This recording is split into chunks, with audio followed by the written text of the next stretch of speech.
ಶ್ರೀ ಗುರುಭ್ಯೋ ನಮಃ. ಹರಿ ಓಂ.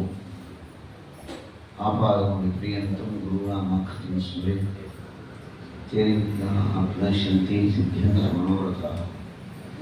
ನಾರಾಯಣಾಯ ಪರಿಪೂರ್ಣಗುಣಾಣವಾಯ ವಿಶ್ವೋದಯಸ್ಥಿತದೇವಂ ನೇತಿ ಪ್ರದಾಯ ಜ್ಞಾನಪ್ರದಾಯ ಬುಧಾ ಸ್ವಸೌಖ್ಯ ದುಃಖ ಕಾರಣಾಯ ಹಿತಾಯ ನಮೋ ನಮಸ್ತೆ. ಅಬ್ರಹ್ಮಂ ಸಂಗರಹಿತಂ ಅಜರಂ ವಿಮಲಂ ಸದಾ ಆನಂದಂ ಭಜೆ ತಾಪತ್ರಯಾವಹ. ದುರ್ವಾದಿಧ್ವಾಂತರವಯೇ ವೈಷ್ಣವೇ ದೇವೈಂದವೇ ಶ್ರೀ ರಾಘವೇಂದ್ರ ಗುರವೇ ನಮೋತ್ಯಂತರಯಾಳವೇ. ಪೂಜ್ಯಾಯ ರಾಘವೇಂದ್ರಾಯ ಧರ್ಮರತಾಯ ಚ ಭಜತಾಂ ಕಲ್ಪವೃಕ್ಷಾಯ ನಮತಾಂ ಕಾಮಧೇನವೇ.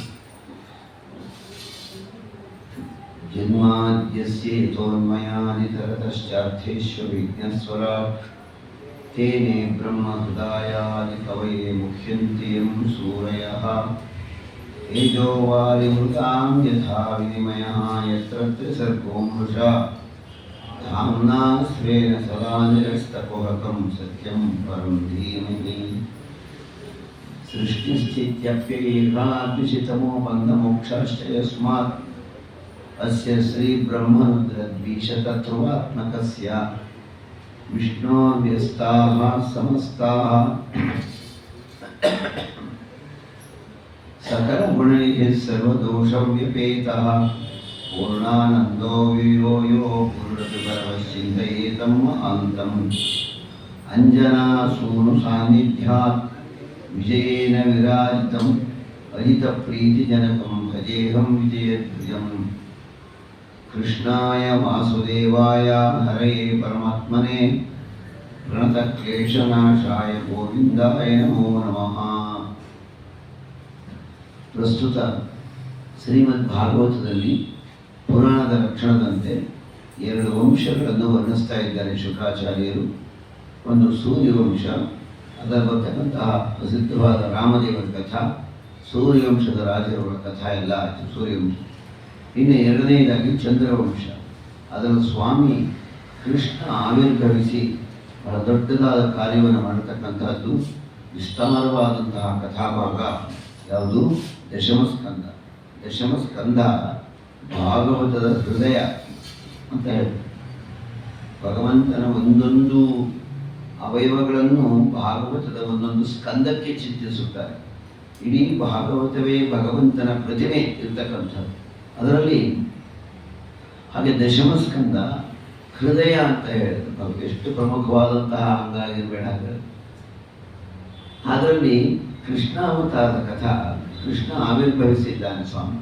ಹುಟ್ಟಿದ್ದು ಮಧುರೆ, ಬೆಳೆದಿದ್ದು ಗೋಕುಲ, ಜಲಕ್ರೀಡೆಯಾಡಿದ್ದು ಯಮುನಾ ತೀರ. ಗೋಕುಲದಲ್ಲಿ ಬೆಳೀತಾ ಪ್ರಾರಂಭ ಮಾಡಿದ್ದಾನೆ. ಹೆಸರಿಟ್ಟಿದ್ದಾರೆ ಕೃಷ್ಣ ಅಂತ ಅಲ್ಲಿ ನಿಲ್ಲಿಸಿದ್ದಾನೆ. ಬಲರಾಮನ ಜೊತೆ ಬೆಳೀತಾ ಇದ್ದಾನೆ. ಅನೇಕ ಬಾಲಲೀಲೆಗಳಾಡ್ತಾ ಇದ್ದಾನೆ. ಎದ್ದು ಓಡಾಡ್ತಾ ಇದ್ದಾನೆ. ಭಗವಂತನಿಗೆ ಬೇರೆ ಇಲ್ಲ. ಯಾವಾಗಲೂ ಒಂದೇ ರೀತಿ ಇರ್ತಕ್ಕಂಥವನು. ಹುಟ್ಟು, ಬೆಳವಣಿಗೆ, ಬೆಳೆಯೋದು, ಕರ್ಮ ಯಾವುದೂ ಇಲ್ಲ ಭಗವಂತನಿಗೆ. ಒಂದೇ ಪ್ರಕಾರ ಭಗವಂತ ಇರ್ತಕ್ಕಂಥದ್ದು. ಯಾಕೆ ಇವೆಲ್ಲ ಮಾಡಿದ್ದಾನೆ ಸ್ವಾಮಿ? ಒಂದು ಕಡೆ ಹೇಳಿದ್ದು, ಕೃಷ್ಣ ಹುಟ್ಟಿದನು, ಕೃಷ್ಣ ಬೆಳೆದನು, ಕೃಷ್ಣನು ಆಟವಾಡಿದನು, ಕೃಷ್ಣನು ರಾಕ್ಷಸರನ್ನು ಕೊಂದನು, ಕೃಷ್ಣನು ಎಲ್ಲರಿಗೂ ಆನಂದವನ್ನುಂಟು ಮಾಡಿದನು. ಅವನ ಇತಿಹಾಸದ ಕಥೆಯ ಚರಿತ್ರೆಯ ಘಟ್ಟಗಳನ್ನು ಹೇಳ್ತಾ ಇರಬೇಕಾದಾಗ ಎಷ್ಟು ಬಾರಿ ನಾವು ಕೃಷ್ಣ ಅಂತೀವಿ ಅಷ್ಟು ಸ್ಮರಣೆ ಆಗುತ್ತಲ್ಲ, ಅದಕ್ಕಂತ ಬೆಲ್ಲ ಮಾಡ್ಕೊಂಡು ಒಂದೊಂದು ಹಂತವನ್ನು ಕೂಡ ಜನ ಸ್ಮರಿಸಲಿ, ಅದರಲ್ಲಿ ನನ್ನ ಹೆಸರು ಒಂದೇ ಬರುತ್ತೆ. ಅದಕ್ಕಾಗಿ ನಾನು ಕರ್ಮವನ್ನು ಮಾಡುತ್ತೇನೆ. ಅದಕ್ಕಾಗಿ ಯಶೋದೆಯ ಮನೆಯಲ್ಲಿ ಬೆಳೀತಾ ಇದ್ದಾನೆ ಸ್ವಾಮಿ. ಗೋಕುಲದ ಜನ ನಿತ್ಯ ನೋಡ್ತಾ ಇದ್ದಾರಲ್ರಿ ಇವನ್ನ. ಇನ್ನೇನು ಆನಂದ ಬೇಡ ಇನ್ನವ್ರಿಗೆ. ಗೋಕುಲದ ಜನ ಭಗವಂತನನ್ನು ನೋಡ್ತಾ ಇದ್ದಾರೆ. ಆಟ ಆಡ್ತಾ ಇರಬೇಕಾದ್ರೇನೆ ಕೃಷ್ಣ ದೂರಕ್ಕೆ ಶುರುವಾಯಿತು. ಅವನ ಚೇಷ್ಟೆ ವಿಪರೀತವಾಗೋಯಿತು, ಕೃಷ್ಣನ ಚೇಷ್ಟೆ. ಆಗ ಯಶೋಧ ಕರೆದು, ಬರೋ ಇಲ್ಲಿ, ಏನಮ್ಮ ನಿನ್ನ ಮೇಲೆ ತುಂಬ ದೂರುಗಳು ಬರ್ತಾ ಇವೆ ಕೃಷ್ಣ, ಏನು ಬಂದಿದೆಯಮ್ಮ? ಮಣ್ಣು ತಿಂತಿ ಅಂತಲ್ಲೋ, ಅಂಥದ್ದೇನೋ ಬಂದಿರೋದು ನಮಗೆ, ಬೇಕಾದಷ್ಟು ಕೊಟ್ಟಿದ್ದಾನೆ ದೇವರು. ಗೋಕುಲದ ಜನ ಎಲ್ಲ ಹಸು ಸಂಪತ್ತು ಬಿಡೋರು, ಗೋ ಸಂಪತ್ತು. 1-2 ಹಸು ಅಲ್ಲ, 100-500 ಹಸುಗಳು ಒಬ್ಬೊಬ್ಬರು ಒಳ್ಳೆಯ ಇಷ್ಟು ಬೇಡ. ಆ ಹಸುವಿನ ಉತ್ಪನ್ನಗಳೇ ಜೀವನ. ಎಷ್ಟಿದೆಯೋ ನಮ್ಮ ಮನೆಗೆ. ಮಣ್ಣು ತಿಂತೀಯಲ್ಲ, ಯಾರಮ್ಮ ಹೇಳಿದ್ರು? ಬಲರಾಮ ಹೇಳ್ದ ಕಣ. ಅಮ್ಮ ಅವನ ಮಾತು ಕೇಳಬೇಡ, ಯಾಕೋ ಅವನಿಗೆ 2 ನಾಲ್ಗೆ ಅಂತ. 2 ನಾಲ್ಗೆನೇ ವಿಶೇಷ ದೇವರು. ತೆಗಿ ಬಾಯಿ ತೆಗಿ. ಬಾಯಿ ತೆರೆದ್ರೆ, ಅಮ್ಮ ನಾಹಂ ಭಕ್ಷಿತವಾನಂಬ, ನಾ ಅಹಂ ಭಕ್ಷಿತವಾನ್. ಅಂಬ ಅಂದ್ರೆ ಅಮ್ಮ ಅಂತ. ನಾನು ತಿಂದಿಲ್ಲ ಅಂತ ಹೇಳಿದಾಗ ಬಾಯಿ ತೆರೆ ಎಂದು ಯಶೋದೆ. ಬಾಯಿ ತೆರೆದ ಸ್ವಾಮಿ. ಏನು ಚಿಕ್ಕ ವಯಸ್ಸು, ಪುಟ್ಟ ಹುಡುಗ, ಪುಟ್ಟದಾದ ಬಾಯಿ.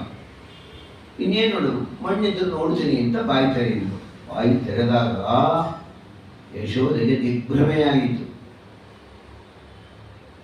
ಅಸ್ಯ ಶ್ರೀಮದಾದಿ ನಾರಾಯಣಸ್ಯ ಅಚಿಂತ್ಯಾಶಕ್ತಿ ಭ್ರೀಯಮಾಣಸ್ಯ ಮಹಾಜಲೌಘ ಮಧ್ಯೆ ಅನೇಕ ಕೋಟಿ ಬ್ರಹ್ಮಾಂಡಾನ ಪೃಥಿವಿ ಅಪ್ಪು ಆವರಣ ತೇಜೋರಾಶ ಆಕೃತೆ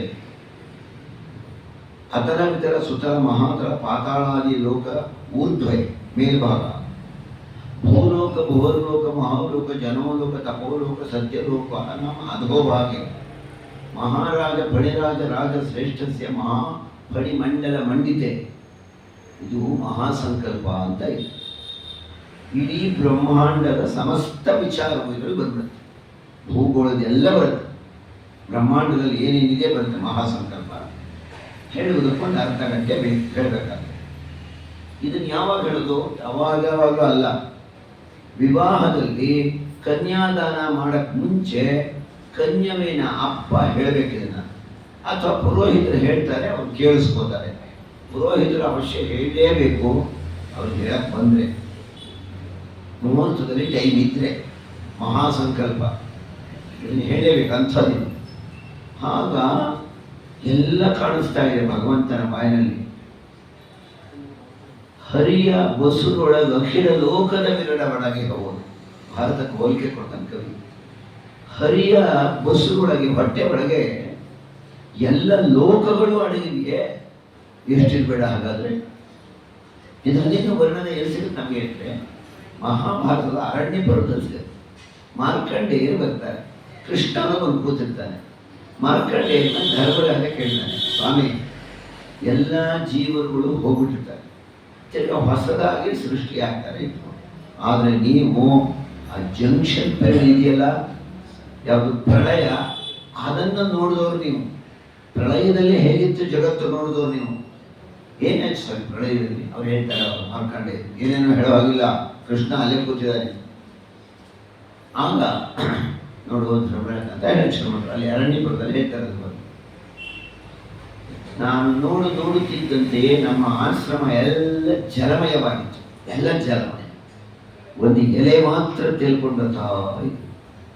ಆ ಎಲೆಯ ಮೇಲೆ ಪುಟ್ಟ ಬಾಲಕೃಷ್ಣ ಮಲಗಿದ್ದ. ಕರಾರವಿಂದೇನ ಪದಾರವಿಂದ ಮುಖಾರವಿಂದೇ ನಿವೇಶೆಯಿಂದ ವಟಸ್ಯ ಪತ್ರಸ್ಯ ಪುಟೇಶಯಾನ ಬಾಲಂ ಮುಕುಂದಂ ಮನಸಾ ಸ್ಮರಾಮಿ. ತನ್ನ ಬಲಗಾಲ ಹೆಬ್ಬೆರಳನ್ನು ಕೈಯಲ್ಲಿ ತೆಗೆದುಕೊಂಡು ಬಲಗೈಯಲ್ಲಿ ತನ್ನ ಪುಟ್ಟ ಬಾಯಿಯ ಚೀಪುತ್ತಾ ಆ ಆಲದ ಎಲೆಯ ಮೇಲೆ ಮಲಗಿದ್ದಾನೆ ಸ್ವಾಮಿ. ಹಾಗೆ ಮಲಗಿದ್ದಾಗ ಚಿಕ್ಕ ಮಗು, ಧರ್ಮರಾಜ ನಾನು ಹೇಗೋ ಅವನು ಹೊಟ್ಟೆ ಪಟ್ಟೋದು ಹೋಗಿ ನೋಡ್ತಾ ಇದ್ದೇನೆ. ಅದೇನು ವಿಶಾಲವಾಗಿದೆ ಅವನ ಹೊಟ್ಟೆ ಒಳಗಡೆ. ಅಬ್ಬ, ದೊಡ್ಡ ಆಕಾಶಗಳು ಬೇಕಾದಷ್ಟಿದೆ. ಆಕಾಶ ನದಿ, ನದ, ಪರ್ವತ, ಬೆಟ್ಟ, ಗುಡ್ಡ, ಅರಣ್ಯ, ಮಹಲುಗಳು, ಅರಮನೆಗಳು, ಏನು ಮಾಡ್ತೇವಳಿಗೆಲ್ಲ ಓಡಾಡ್ಬಿಟ್ಟೆ. ಒಂದು ಕಡೆಯಿಂದ ಹೊರಟೆ, ಕೊನೆ ಸಿಗುತ್ತೇನೋ ಅಂದ್ರೆ ಇಲ್ಲವೇ ಇಲ್ಲ. ಹೌದು, ಇಲ್ಲಿ ಭೂಮಿ ಆಕಾಶ ಎರಡು ಕೂಡಿರೋ ಥರ ಕಾಣ್ತಾ ಇರುತ್ತೆ ಅಷ್ಟೇ. ಕೂಡಿದೆಯಲ್ಲ, ನಾನು ಅಲ್ಲಿಗೆ ಹೋಗಿ ನೋಡಲೇಬೇಕು ಅಂತ ಅಲ್ಲಿಗೆ ಹೋದರೆ ಅದು ಇನ್ನಿಷ್ಟು ದೂರ ಕಾಣುತ್ತೆ, ದಿಗಂತ ಅಂತಲೇ ಇರುತ್ತೆ. ಹಾಗೆ ಪರಮಾತ್ಮನ ಉದರ ಇಷ್ಟೇ ಇದೆ ಅಂತ ಹೇಳಕ್ಕಾಗಲಿಲ್ಲ ಅಂತಾರೆ ಮಾರ್ಕಂಡೇಯರು. ಪರಮಾತ್ಮನ ಶರೀರದಲ್ಲಿ ಅಷ್ಟು ತುಂಬಿದೆ. ಕೃಷ್ಣನ ಬಾಯಿನಲ್ಲಿ ನೋಡಿದ್ರು ಇದೇ ರೂಪವನ್ನು ಕಂಡಳು. ಯಾರು? ಯಶೋದೆ. ಅಪ್ಪ ಕೃಷ್ಣ, ಸಾಕು ಕಣೋ, ಸಾಕು, ಬ್ರಹ್ಮಾಂಡವನ್ನೇ ತೋರಿಸ್ಬಿಟ್ಟಿಯಲ್ಲೋ ನಿನ್ನ ಬಾಯಿನಲ್ಲಿ. ಹೋಗ್ಲಿ, ಮಣ್ಣು ತಿಂಬೇಡ ಇದ್ಮೇಲೆ ನಾನು ಕೇಳು, ನೀನೇನು ಕೇಳಿದ್ರು ನಾನು ಅದನ್ನು ಕೊಡ್ತೀನಿ, ಇಲ್ಲ ಅನ್ನಲ್ಲ ಅಂತ ಮಗನನ್ನು ಮುದ್ದಿಸಿದಳು. ಮಗುವನ್ನು ಎತ್ಕೋತಾ ಇದ್ದಾಳೆ, ಹಾಲು ಕುಡಿಸ್ತಾ ಇದ್ದಾಳೆ. ಭಗವಂತನಿಗೆ ಸೇವೆ ಮಾಡಿದರೆ ಅವನು ಇಟ್ಕೊಳ್ಳಲ್ಲ, ಕೊಟ್ಬಿಡ್ತಾನೆ ವಾಪಸ್. ಯಾವ ರೂಪದಲ್ಲಿ ಕೊಡ್ತಾನೆ? ಯಶೋದೆ ಹಾಲು ಉಣಿಸ್ತಾ ಇದ್ರೆ ಆಗ ಯಶೋದೆಯ ಮುಖವನ್ನೇ ನೋಡ್ತಾನೆ. ಮೋಕ್ಷವನ್ನು ಕೊಟ್ಬಿಟ್ಟು, ಅವಾಗ ಕೊಟ್ಟಿದ್ದೇನೆ, ಮೋಕ್ಷವನ್ನು ಕೊಟ್ಟ ಯಶೋದೆ. ನನಗೆ ಹಾಲು ಉಣಿಸ್ತಾ ಇದೆಯಲ್ಲ. ಇಷ್ಟು ಹೊತ್ತಿಗೆ ಕಂಸನಿಗೆ ದೊಡ್ಡ ಚಿಂತೆ. ಪೂತನೆಯನ್ನ ಕಳಿಸಿದಾಗ ಅವಳು ಬಂದು ಹಾಲು ಉಣಿಸಿದಳು. ಅವಳನ್ನ ಸಾಯಿಸಿದ. ಅವಳ ಹಾಲು ಉಣಿಸಿದಲ್ಲಿ ಅವಳಿಗೇನು ಕೊಡ್ಬೇಕಾಗಾದ್ರೆ? ಅವಳಲ್ಲಿದ್ದಂತಹ ಊರ್ವಶಿಗೆ ಸದ್ಗತಿಯನ್ನು ಕೊಟ್ಟ ಭಗವಂತ. ಅವಳಲ್ಲಿದ್ದಂತಹ ದುಷ್ಟ ಚೇತನ ಇತ್ತಲ್ಲ, ಯಾರು? ಪೂತನಿ ಕೊಂದ ಸ್ವಾಮಿ. ತನ್ನ ಬಾಲ ಲೀಲೆಗಳಿಂದ ಗೋಕುಲದ ಜನರನ್ನ ಅದ್ಭುತವಾಗಿ ಆನಂದ ಪಡಿಸ್ತಾ ಇದ್ದಾನೆ, ಓಡಾಡ್ತಾ ಇದ್ದಾನೆ. ಪ್ರತಿಯೊಬ್ಬರ ಮನೆಗೂ ಹೋಗ್ಬರೋಣ, ಪ್ರತಿಯೊಬ್ಬರ ಮನೆಗೂ. ಕೃಷ್ಣ, ಯಾಕೋ ನಿನ್ನ ಚೇಷ್ಟೆ ಬೇಡ ಅನ್ನೋ ಜಾಸ್ತಿ ಆಗ್ತಾ ಇದೆ ಅಲ್ಲ ಕಣೋ, ಏನು ಎಲ್ಲರ ಮನೆಗೂ ಹೋಗ್ಬರೋಂಥದ್ದು ಏನಿದೆ? ಯಶೋದೆ ಕೇಳಿದ್ರು. ಅಮ್ಮ, ಜೀವರುಗಳು ಕರ್ಮ ಕಳೆದುಕೊಂಡಾಗಲೇ ನನ್ನ ದರ್ಶನ ಆಗ್ಬೇಕಾಗುತ್ತೆ. ನನ್ನ ದರ್ಶನ ಸುಲಭವಾಗಲ್ಲ. ನಾನೇ ಹೋಗಿ ಅವರಿಗೆ ದರ್ಶನ ಕೊಡ್ತಾ ಇದ್ದೀನಿ ಅಂದರೆ ಅವ್ರ ಕರ್ಮಗಳೆಲ್ಲ ಕಳೆದಿವೆ. ಹೋಗೋ, ಕರ್ಮ, ಮೋಕ್ಷ, ದರ್ಶನ ಎಲ್ಲ ದೊಡ್ಡ ದೊಡ್ಡದಾಗಿ ಮಾತಾಡ್ತಾ ಇದೆಯಾ? ಹುಡುಗನಾಗಿದ್ರು ಕೂಡ ಎಷ್ಟು ದೊಡ್ಡ ಮಾತುಗಳು ನಿನ್ನ ಬಾಯಲ್ಲಿ ಬರ್ತಿರೋದು. ಆಗ ಅಲ್ಲ ಕಣ, ಗೋಪಸ್ತ್ರೀಯರೆಲ್ಲ ಬಂದು ನಿನ್ನ ಮೇಲೆ ಇಲ್ಲ ಸಲ್ಲದ ಆರೋಪ ಮಾಡ್ತಾ ಇದ್ದಾರೆ. ಇದ್ರೂ ಇರ್ಬೋದು. ಒಬ್ಬ ಗೋಪಸ್ತ್ರೀ ಬಂದಿದ್ದಾರೆ, ಏನು ಮಾಡ್ತಾ ಇದ್ದಾರೆ? ಬಂದು ತಕ್ಷಣವೇ, ಹೇ ಯಶೋದೆ, ಏನು ನಿನ್ನ ಮಗನ ಉಪಟಳ? ಅವನಿಗೆ ಎಲ್ಲರಿಗೂ ಜಗತ್ತಿನಲ್ಲಿ ಮುಖದಲ್ಲಿ 2 ಕಣ್ಣಿವೆ, ಒಪ್ಕೋಣ. ನಿನ್ನ ಮಗನಿಗೆ ಬೆನ್ನಿನಲ್ಲಿ 1 ಕಣ್ಣಿದೆ ಅಂತ. ಪಿಶಾಚೇನಲ್ಲ ನನ್ನ ಮಗ, ಬೆನ್ನಿನಲ್ಲಿ ಯಾಕೆ ಇರುತ್ತೆ ಕಣ್ಣು ಅಂದವರು. ಅಲ್ಲ, ಮೊಸರು ಕಡಿತಾ ಇದೆ, ಬೆಣ್ಣೆ ಒದ್ದಿತ್ತು. ಆ ಬೆಣ್ಣೆಯನ್ನು ತೆಗೆದು ಕಡೆಗೋಲು ಕಂಬಕ್ಕೆ ಇಡ್ತಾರೆ. ಇಡೋದು ಸ್ವಲ್ಪ ಒಂಚೂರು. ಯಾಕೆ ಅಂದ್ರೆ ಕೃಷ್ಣನಿಗಿಂತ ಇವತ್ತು ಇಡ್ತಾರೆ ಕಡದರೆ. ಹಾಗೆ ಇವಳು ಬೆಣ್ಣೆನ ಇಡಕ್ಕೆ ಹೋದ ಕಡೆಗೋಲು ಕಂಬಕ್ಕೆ. ಯಾಕಲ್ಲಿ ಇಡ್ತಿದೀಯಾ? ದೇವರಿಗೆ ಕಾಣ. ದೇವರು ಯಾರು? ನಾನೇ ದೇವರು, ಕೊಡು ನನಗೇನೆ ಅಂತಾರೆ. ನೀ ಕೃಷ್ಣ, ನೀನೆಲ್ಲಾರು ದೇವರಾಗ್ತೀಯನೋ? ಹಾಗೆಲ್ಲ ಮಾತಾಡ್ಬಾರ್ದು, ಸುಮ್ಮನೆ ನನಗೆ ಕೊಡು, ಒಳ್ಳೆ ಮಾತನ್ನು ಕೇಳ್ತಾ ಇದ್ದೀನಿ. ಇಲ್ಲ ಕೃಷ್ಣ, ದೇವರಲ್ಲಿ ಇಟ್ಟಿದ್ದೀನಿ, ಇದನ್ನ ನಾನು ಕಾಯಿಸ್ಬೇಕು, ತುಪ್ಪ ಮಾಡಬೇಕು ಅಂತ ಹೇಳಿದವಳು. ಇನ್ನು ಕೃಷ್ಣ ಬಂದು ತಿಂದೇ ಬಿಡ್ತಾನೆ ಅಂದ್ಬಿಟ್ಟು ಕತ್ತಲಲ್ಲಿ ಇಟ್ಟಿದ್ದೆ ಯಶೋದೆ ನಾನು, ಯಾರಿಗೂ ಕಾಣದಂತೆ. ಕೃಷ್ಣ ಬಂದು ಆ ಮುಚ್ಚಳವನ್ನು ತೆಗಿತಾ ಇದ್ದಾನೆ. ಶಬ್ದ ಆಯ್ತಲ್ಲ, ನಾನು ದೂರದಲ್ಲಿ ನಿಂತ್ಕೊಂಡು ನೋಡ್ತಾ ಇದ್ದೀನಿ. ನಾನು ನಿಂತಿರೋದು ಯಾರಿಗೂ ಕಾಣಿಸ್ತಾ ಇಲ್ಲ. ಕೃಷ್ಣ ಏನಂತಾನೆ? ಯಾಕಲ್ಲೇ ನಿಂತಿದೀಯಾ? ಬಾ, ಇಬ್ರು ಕೂತ್ಕೊಂಡು ಬೆಣ್ಣೆ ತಿನ್ನೋಣ ಅಂತಾನಲ್ಲ. ನಾನು ನಿಂತದ್ದು ಅವನಿಗೆ ಹೇಗೆ ಕಾಣಿಸ್ತು? ಅವನಿಗೆ ಬೆನ್ನಿನಲ್ಲಿ ಕಣ್ಣಿದೆ ಎಂದು ಕೇಳು. ಬೆನ್ನಿನಲ್ಲಿ ಮಾತ್ರ ಅಲ್ಲ, ಸಹಸ್ರ ಶೀರ್ಷ ಪುರುಷ ಸಹಸ್ರಾಕ್ಷ ಸಹಸ್ರವ ಸಹಸ್ರಾಕ್ಷಾವ. ಹೀಗೆ ಇದ್ದಾಗ ಇದು ಬೆಳೀತಾ ಇದ್ದಾನೆ. ಶಕಟಾಸುರನನ್ನು ಕಳಿಸ್ದ. ಅವನು ಹೇಳ್ದ, ರಾಕ್ಷಸ, ನಾನು ಮಗು ಹತ್ರಕ್ಕೆ ಹೋಗ್ಬೇಕಾದ್ರೆ ಮಗು ಓಡೋಗ್ಬಿಡುತ್ತೆ. ಮಗು ಆಕರ್ಷಣೀಯವಾದ ಬಂಡಿ ಗಾಡಿಯ ರೂಪದಲ್ಲಿ ಹೋಗ್ತೀನಿ. ಆ ಬಂಡಿಯ ಒಳಗೆ ಕೂತ್ಕೋತಾನೆ ಕೃಷ್ಣ, ಈ ಕಡೆ ಎತ್ಕೊಂಡ್ಬಿಡ್ತೀನಿ. ಶಕಟಾಸುರ ಬಂದ, ಕೃಷ್ಣ ಹತ್ತಿರ ನಿಂತಿದ್ದಾನೆ. ಗಾಳಿಯ ರೂಪದಲ್ಲಿದ್ದಾನೆ. ತಕ್ಷಣವೇ ಏನು ಮಾಡ್ತಾ ಇದ್ದಾನೆ ಕೃಷ್ಣ? ಕಾಲಿನಿಂದ ಬದ್ದ ಎತ್ತರಕ್ಕೆ ಹೋಗ್ಬಿಟ್ಟು ಬಿದ್ದೋಗ್ಬಿಡು. ಶಕಟಾಸುರನ ಬದ್ದ ಪಾದವ, ಬಲಿಚಕ್ರವರ್ತಿಯನ ತುಳಿದ ಪಾದವ, ಇಕೋ ನೋಡು ರಂಗನಾಥನ ದಿವ್ಯ ಪಾದವ. ಶಕಟಾಸುರ ಭಂಜನ. ಹೀಗೆಯೇ ಓಡಾಡ್ತಾ ಇದ್ದಾಗ ಒಬ್ಬರು ಮನೆಯಲ್ಲಿ ಎಲ್ಲ ಮಗಳು ಹೋಗ್ತಾ ಇದ್ದ ಗೋಕುಲದಲ್ಲಿ.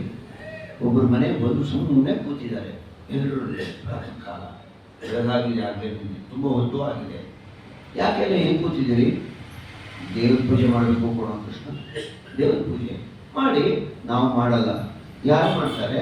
ಆಚಾರ ಬರಬೇಕು. ಬಂದಿಲ್ವಾ? ಆಚಾರ ಬಂದಿಲ್ಲ. ತಡವಾಗಿ ಬರುವವರಿಗೆ ಆಚಾರ್ಯರು ಎಂದು ಹೆಸರು. ಆಗ ಏನು ಮಾಡ್ತಾರೆ? ಬಂದಿಲ್ಲ ಆಚಾರ. ಅಯ್ಯೋ, ನನ್ನ ಎದುರಿಗೆ ನೀವೆಲ್ಲ ಉಪವಾಸ ಇರಬಾರ್ದು. ನನ್ನ ಎದುರಿಗೆ ಯಾವ ಜೀವವೂ ಸಂಕಟ ಪಡಬಾರದು. ನಾನೇ ಪೂಜೆ ಮಾಡ್ತೀನಿ, ಬೇಗೆಲ್ಲ ಫಲಾರ ಮಾಡೋಣ, ಊಟ ಮಾಡೋಣ, ನಾನೇ ಪೂಜೆ ಮಾಡ್ತೀನಿ, ಬನ್ನಿ. ಹೌದೇನೋ? ಏನು ಬೇಕೋ ಕೃಷ್ಣ? ಬಡಿ ತಂದ್ಬಿಡ್ಬೋದು, ಬಟ್ಟೆ ಬಡಿ ತಂದ್ಕೊಡ್ರು, ಉಟ್ಕೊಂಡ, ಕೂತ್ಕೊಂಡ. ಸಾಲಿಗ್ರಾಮ ಪ್ರತಿಮೆ ಎಲ್ಲ ತಟ್ಟೆ ಒಳಗೆ ಇಟ್ಕೊಂಡ. ಇನ್ನೇನು ಬೇಕೋ ಕೃಷ್ಣ? ಮೊದಲು ಪಂಚಾಮೃತದ ಸಾಮಾನು ತಂದ್ಬಿಡಿ. ಹಾಲು, ಮೊಸರು, ತುಪ್ಪ ಇತ್ಯಾದಿ ಎಲ್ಲ ತಂದಿಟ್ರು. ತಂದಿಟ್ಟ ಮೇಲೆ ಈ ಸಲ ನೀವೆಲ್ಲ ಹೋಗಿ ಅಂತ. ಅಯ್ಯೋ, ದೇವ್ರ ಮನೆ ಮುಂದೆ ಕೂತ್ಕೋತೀವಿ ಕಣೋ, ನಾವು ದೇವ್ರ ದರ್ಶನ ಮಾಡಬೇಕು ಅಂದ್ರು ಅವರೆಲ್ಲ. ಹೌದಾ, ಹೋಗಿ ಕೂತ್ಕೊಳ್ಳಿ ಅಂತ. ಅವ್ರು ಕಳಿಸ್ತಿದ್ದು ಯಾಕೆ ಅಂದ್ರೆ ಮುಂದೆ ಗೊತ್ತಾಗುತ್ತೆ. ಹೋಗ್ಲಿಲ್ಲ ಅವರು. ಯಾವಾಗ ಅವರು ಅಲ್ಲೇ ಇದ್ದಾರೆ, ಇವನೇನು ಮಾಡ್ದ? ಗೋಡೆ ಕಡೆ ತಿರುಗ್ಕೊಂಬಿಡೋದು, ಹಾಲು ತಗೊಳ್ಳೋದು, ಸಾಲಿಗ್ರಾಮದ ಮೇಲೂ ಹಾಕೋದು, ತಾನು ಅವ್ರ ಕಡೆ ತಿರುಗ್ಕೊಂಡು ಕುಡಿಯೋದು. ತಾನೇ ಕುಡಿತಾ ಇದ್ದಾನೆಲ್ಲ, ಹಾಲು ಮೊಸರು ತುಪ್ಪ ಎಲ್ಲ. ಆಮೇಲೆ ಹಿರಿಯರು ಹೇಳಿದ್ರು, ಕೃಷ್ಣ, ದೇವರ ಮನೆಯಲ್ಲಿ ಯಾರು ತಿಂದು ಕುಡಿದು ಮಾಡ್ತಾರೇನೋ, ನಿನಗೆ ಬೇರೆ ಆಮೇಲೆ ಕೊಡ್ತೀವಿ ಕಣೋ ನಾವು, ಈಗ ಯಾಕೆ ಮಾಡ್ತಿದ್ಯೋ? ಸ್ವಾಮಿ ಮಾಡ್ತಿರೋ ವ್ಯಾಪಾರ. ಸಾಲಿಗ್ರಾಮದಲ್ಲಿ ಸನ್ನಿಹಿತನಾಗಿರುವ ಭಗವಂತ ಬೇರೆ ಅಲ್ಲ, ನಾನು ಬೇರೆ ಅಲ್ಲ ಅನ್ನೋದನ್ನ ಹೇಳ್ತಾ ಇದ್ದಾನೆ ಭಗವಂತ. ಇದು ಭಗವಂತನ ತತ್ವ ಇರೋದು.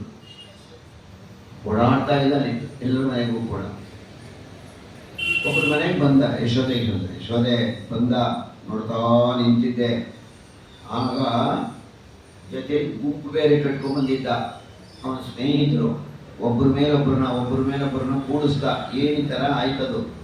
ಹತ್ತದ ಅವನ ಮೇಲೆ ಎತ್ತರದಲ್ಲಿ ಇದ್ದಿದ್ದಲ್ಲ, ಹಗ್ಗದಲ್ಲಿ ಒಂದು ಮಾಡ್ತಾರೆ, ನೆಲುವು ಅಂತ ಕರೀತಾರೆ. ನೆಲುವು ಮೇಲಕ್ಕೆ ಕಟ್ಟುತ್ತಾರೆ, ಯಾವುದಕ್ಕೂ ಬೆಂಕಿಗೆ ಅದಕ್ಕೆ ಸಿಕ್ಕದಲ್ಲೇ ಇರಲಿ. ಆ ಮೇಲ್ಗಡೆ ಇಟ್ಟಿದ್ದಲ್ಲ, ಇವನ್ನೆಲ್ಲರೂ ಕೂಡಿಸಿ ಮೇಲಕ್ಕೆ ಹತ್ತಿದ ಕೃಷ್ಣ. ಆ ಬೆಣ್ಣೆ ಪಾತ್ರೆ ಒಳಕ್ಕೆ ಕೈ ಹಾಕ್ತಾ ಇದ್ದ. ನಾನು ನೋಡಿದೆ ಕಣಿ ಯಶೋದೆ. ಏನ್ ಮಾಡ್ತಿದೀಯೋ ಕೃಷ್ಣ ಅಂದೆ.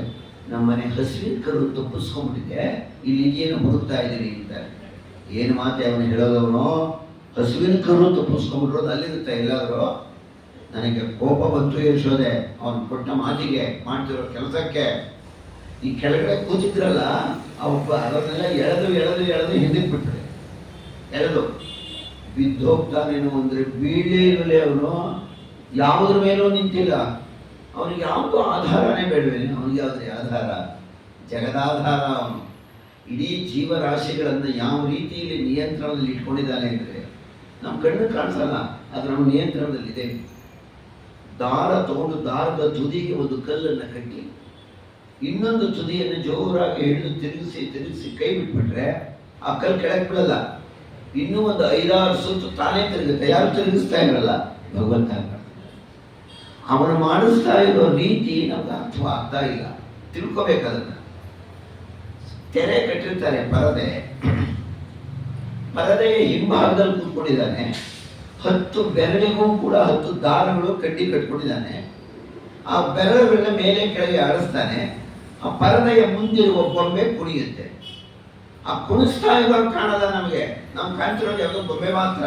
ಹಾಗೆ ಭಗವಂತ ಅಗೋಚರವಾಗಿ ಜೀವನದಲ್ಲಿ ನಿಂತು ವ್ಯಾಪಾರ ಮಾಡ್ತಿದ್ದಾನೆ. ಅದನ್ನು ತಿಳ್ಕೊಳ್ತಿಕೊಂಡು ಅವನಿಗೆ ಯಾವುದೋ ಆಧಾರವೇ ಬೇಡವೇನೆ, ಜಗದಾಧಾರ. ಅವನಿಗೆ ಯಾವುದೇ ಆಧಾರ? ಅವನಿಗೆ ಸ್ವಾಮಿಗೆ.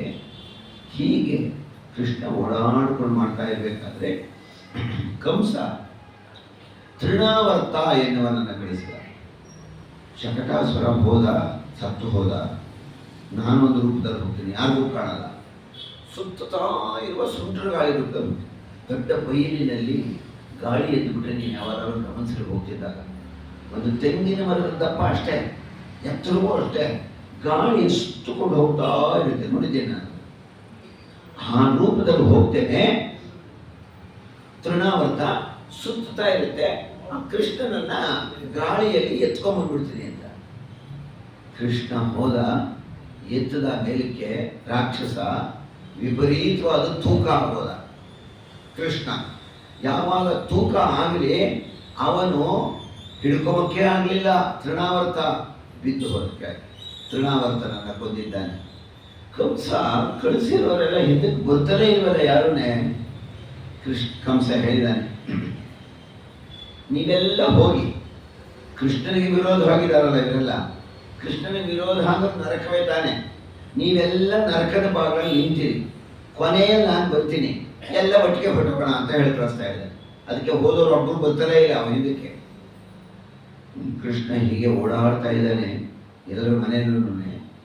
ಆಗ ತನ್ನ ಮನೆಯಲ್ಲೂ ಇದ್ದಾನೆ, ನಂದಗೋಪ ಮನೆಯಲ್ಲಿಲ್ಲ.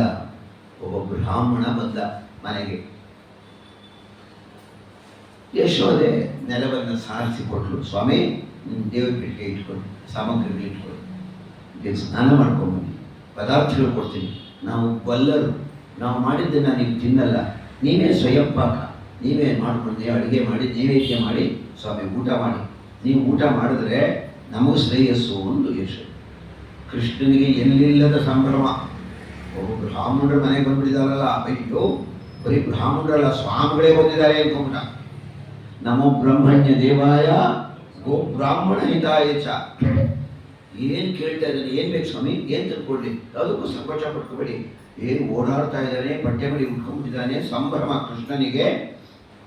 ಆಗ ಒಬ್ಬ ಬ್ರಾಹ್ಮಣ ದೇವರ ಪೆಟ್ಟಿಗೆಯ ಜೊತೆಯಲ್ಲಿ ಒಬ್ಬ ಗೃಹಸ್ಥನ ಮನೆಗೆ ಬಂದರೆ ಅದು ದೊಡ್ಡ ಪುಣ್ಯಕ್ಷೇತ್ರ ಅಂತ ಹೇಳುತ್ತೆ ಶಾಸ್ತ್ರ. ಅದಕ್ಕೆ ಹಿಂದಿನ ಕಾಲದಲ್ಲೆಲ್ಲ ಸಂಚಾರ ಮಾಡಬೇಕಾದ್ರೆ ದೇವರ ಪೆಟ್ಟಿಗೆ ಜೊತೆಯಲ್ಲೇ ಹೋಗ್ತಾ ಇದ್ರು, ಎಲ್ಲ ತಗೊಂಡು ಹೋಗ್ತಾ ಇದ್ರು. ಬ್ರಾಹ್ಮಣ ಎಲ್ಲ ಸಾಮಗ್ರಿ ಇಟ್ಕೊಂಡ, ತುಳಸಿ ಬಿಡಿಸ್ಕೋಬೇಕಾಯ್ತಲ್ಲ, ತುಲನೆ ಇಲ್ಲದ ಇನ್ನೊಂದರ ಜೊತೆ ಕಂಪೇರ್ ಮಾಡೋಕ್ಕಾಗಲ್ಲ ಆ ಸಸ್ಯಕ್ಕೆ ತುಳಸಿ ಅಂತ. ಎಷ್ಟು ಪವಿತ್ರವಾಗಿದೆ ಹಾಗಲ್ಲ. ಎನ್ ಮೂಲೆ ಸರ್ವತೀರ್ಥಾನಿ, ಅದರ ಮೂಲದಲ್ಲಿ ಬೇರಿನಲ್ಲಿ, ಎನ್ ಮಧ್ಯೆ ಸರ್ವದೇವತಾ, ಅದರ ಮಧ್ಯದಲ್ಲಿ ದೇವತೆಗಳು, ಯದಗ್ರೇ ಸರ್ವ ವೇದಾಂಶ, ಅದರ ಕುಡಿಯ ತುದಿಯಲ್ಲಿ ಎಲ್ಲ ವೇದಗಳು ಇರುತ್ತವೆ. ಅದಕ್ಕೆ ಆ ತುಳಸಿ ಕುಡಿಯನ್ನ ಪೂಜೆ ಮಾಡೋದು ಯಾಕೆ ಅಂದರೆ ವೇದ ಮಂತ್ರಗಳನ್ನ ಪೂಜೆ ಮಾಡ್ತಾ ಇದ್ದೇನೆ ನಾನು ಅನ್ನೋ ಅರ್ಥ ಆಗಿದೆ. ತುಳಸಿ ಇಲ್ಲದ ಪೂಜೆಯ ವಲ್ಲನೋ ಹರಿವಲ್ಲನೋ, ಅದು ಹಾಗಾರೂ ಇರಲಿ, ಒಣಗಿರಲಿ, ಕಾಷ್ಟವಾಗಿರಲಿ, ತುಳಸಿ ಬೇಕೇ ಬೇಕು.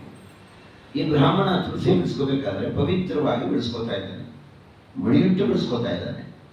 ಕೃಷ್ಣ ಅದು ದೇವರ ಸ್ಮರಣೆ ಮಾಡ್ತಾ ಬಿಡಿಸ್ಬೇಕು ತುಳಸಿಯನ್ನ. ಕೃಷ್ಣ ಕೃಷ್ಣ ಕೃಷ್ಣ ಕೃಷ್ಣ ಅಂದ್ಕೊಂಡೇ ಬಿಡಿಸ್ಬೇಕು. ಗೋವಿಂದ ಗೋವಿಂದ ಕೃಷ್ಣ ಕೃಷ್ಣ ಅಂತ ಯಾವಾಗ ಅಂದ್ಕೊಂಡು ಬಿಡಿಸ್ತಾ ಇದ್ದಾನೆ ಬ್ರಾಹ್ಮಣ, ಬಂದ್ಬಿಟ್ಟ ಕೃಷ್ಣ ಓಡಿ ಬಂದ ಅವ್ರ ಹತ್ರಕ್ಕೆ. ಸ್ವಾಮಿ ಕೂಗ್ತಾ ಇದ್ದೀರಲ್ಲ, ಏನು ಸಹಾಯ ಮಾಡ್ಕೊಳ್ಳಿ, ನನ್ನನ್ನು ಕೂಗಿದ್ರಲ್ಲ ಅಂತ. ಅಯ್ಯೋ ನಿನ್ನನ್ನು ಕೂಗಲಿಲ್ಲ ಕಣೋ, ನಾನು ತುಳಸಿ ಬಿಡಿಸಕ್ಕೆ ಸ್ಮರಣೆ ಮಾಡ್ಕೋತಾ ಇದ್ದೀನಿ ಇಂದ್ರವರು. ಯಶೋದೆ ಬಂದಿದ್ದೇನೆ, 2 ರೇಟ್ ಹೊಡೆದು 500 ಮಡಿ ಮುಟ್ಕೊಂಡಿರ್ತಾರೆ, ಮುಟ್ಟಬೇಡ ಅವ್ರನ್ನ, ನಾವು ಮುಟ್ಟಬಾರದು ಅಂತ 2 ರೇಟ್ ಹೊಡೆದು ದಾರ ಎಳಕೊಂಡು ಹೋಗಿ ಒಂದು ಕಂಬಕ್ಕೆ ಕಟ್ಬಿಟ್ಟು, ಅವರು ದೇವ್ರ ಪೂಜೆ ಮಾಡಿ ಊಟ ಮಾಡೋ ತನಕ ನೀನು ಕುಡ್ದು ಈಚೆಗೆ ಕಟ್ಟಿಬಿಟ್ಲು ಕಂಬಕ್ಕೆ. ಕಾಲು ಬಂತು ಹಾಗ ಕಂಬಕ್ಕೆ. ಇಲ್ಲ ಕಣಮ್ಮ, ಅವರು ಕೃಷ್ಣ ಕೃಷ್ಣ ಅಂತ ಕರೆದ್ರು ಕಣಮ್ಮ, ಅದಕ್ಕೆ ನಾನು ಬಂದೆ, ಇದಕ್ಕೆ ನಾನಾಗಿ ನಾನು ಹೋಗ್ಲಿಲ್ಲ, ಅವ್ರು ಕೂಗಿದ್ರು ಕೆಲವನ್ನ.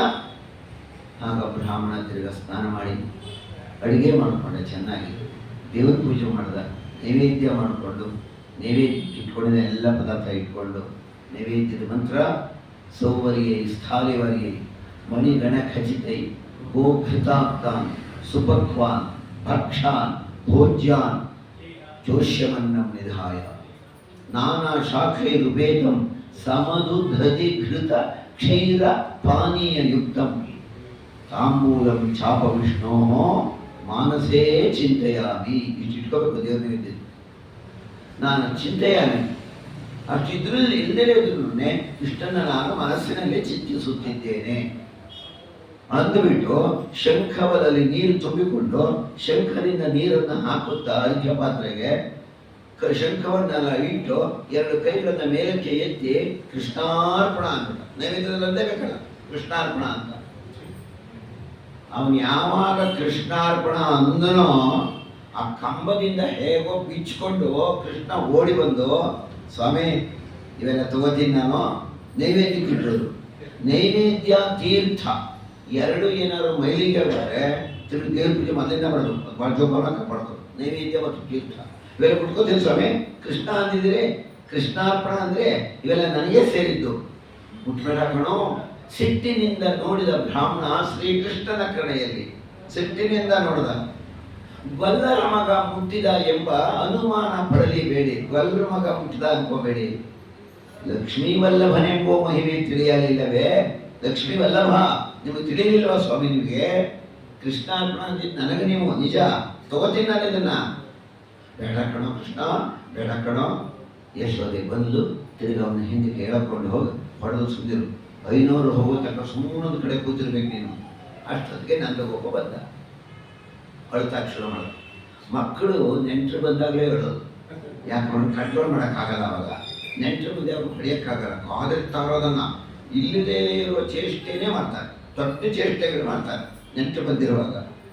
ಆಗ ಕೃಷ್ಣ 2ನೇ ರೌಂಡ್ ಅಳಕ್ಕೆ ಶುರು ಮಾಡ್ತಾನೆ. 2ನೇ ಸ್ಟೇಜ್.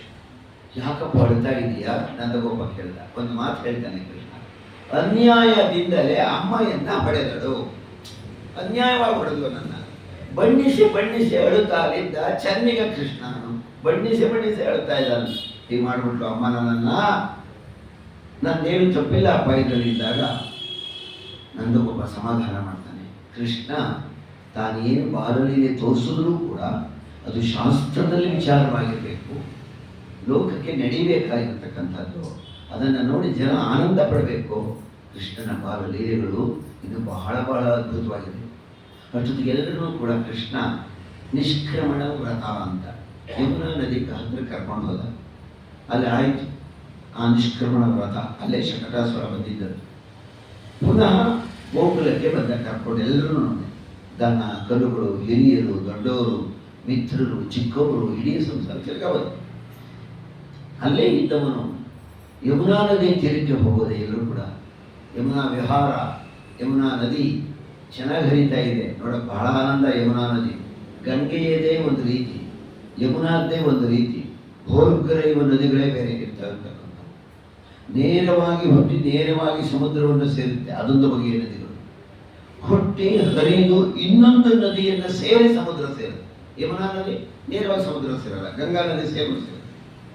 ಹೀಗೆ ಹಾಗಾದರೆ ಅಲ್ಲಿ ಆಟ ಆಡ್ತಾ ಇರಬೇಕಾದ್ರೆ ಕೃಷ್ಣ ಅಲ್ಲಿ ಹೋಗಬೇಡವೋ ಅಂತ ಕೂಗ್ಕೊಂಡ್ರು ಎಲ್ಲ. ಯಾಕೆ ಯಾಕೆ ಅಂತ ಕೇಳ್ತಾ ಇದ್ದೆ.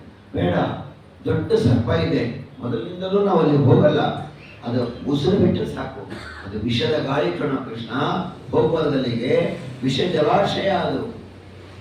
ಹಾವಿದೆಯಾ ಸರ್ಪ, ನಾನು ನೋಡ್ತೀನಿ ಅಂತ ಧೂಕೇ ಬಿಡ.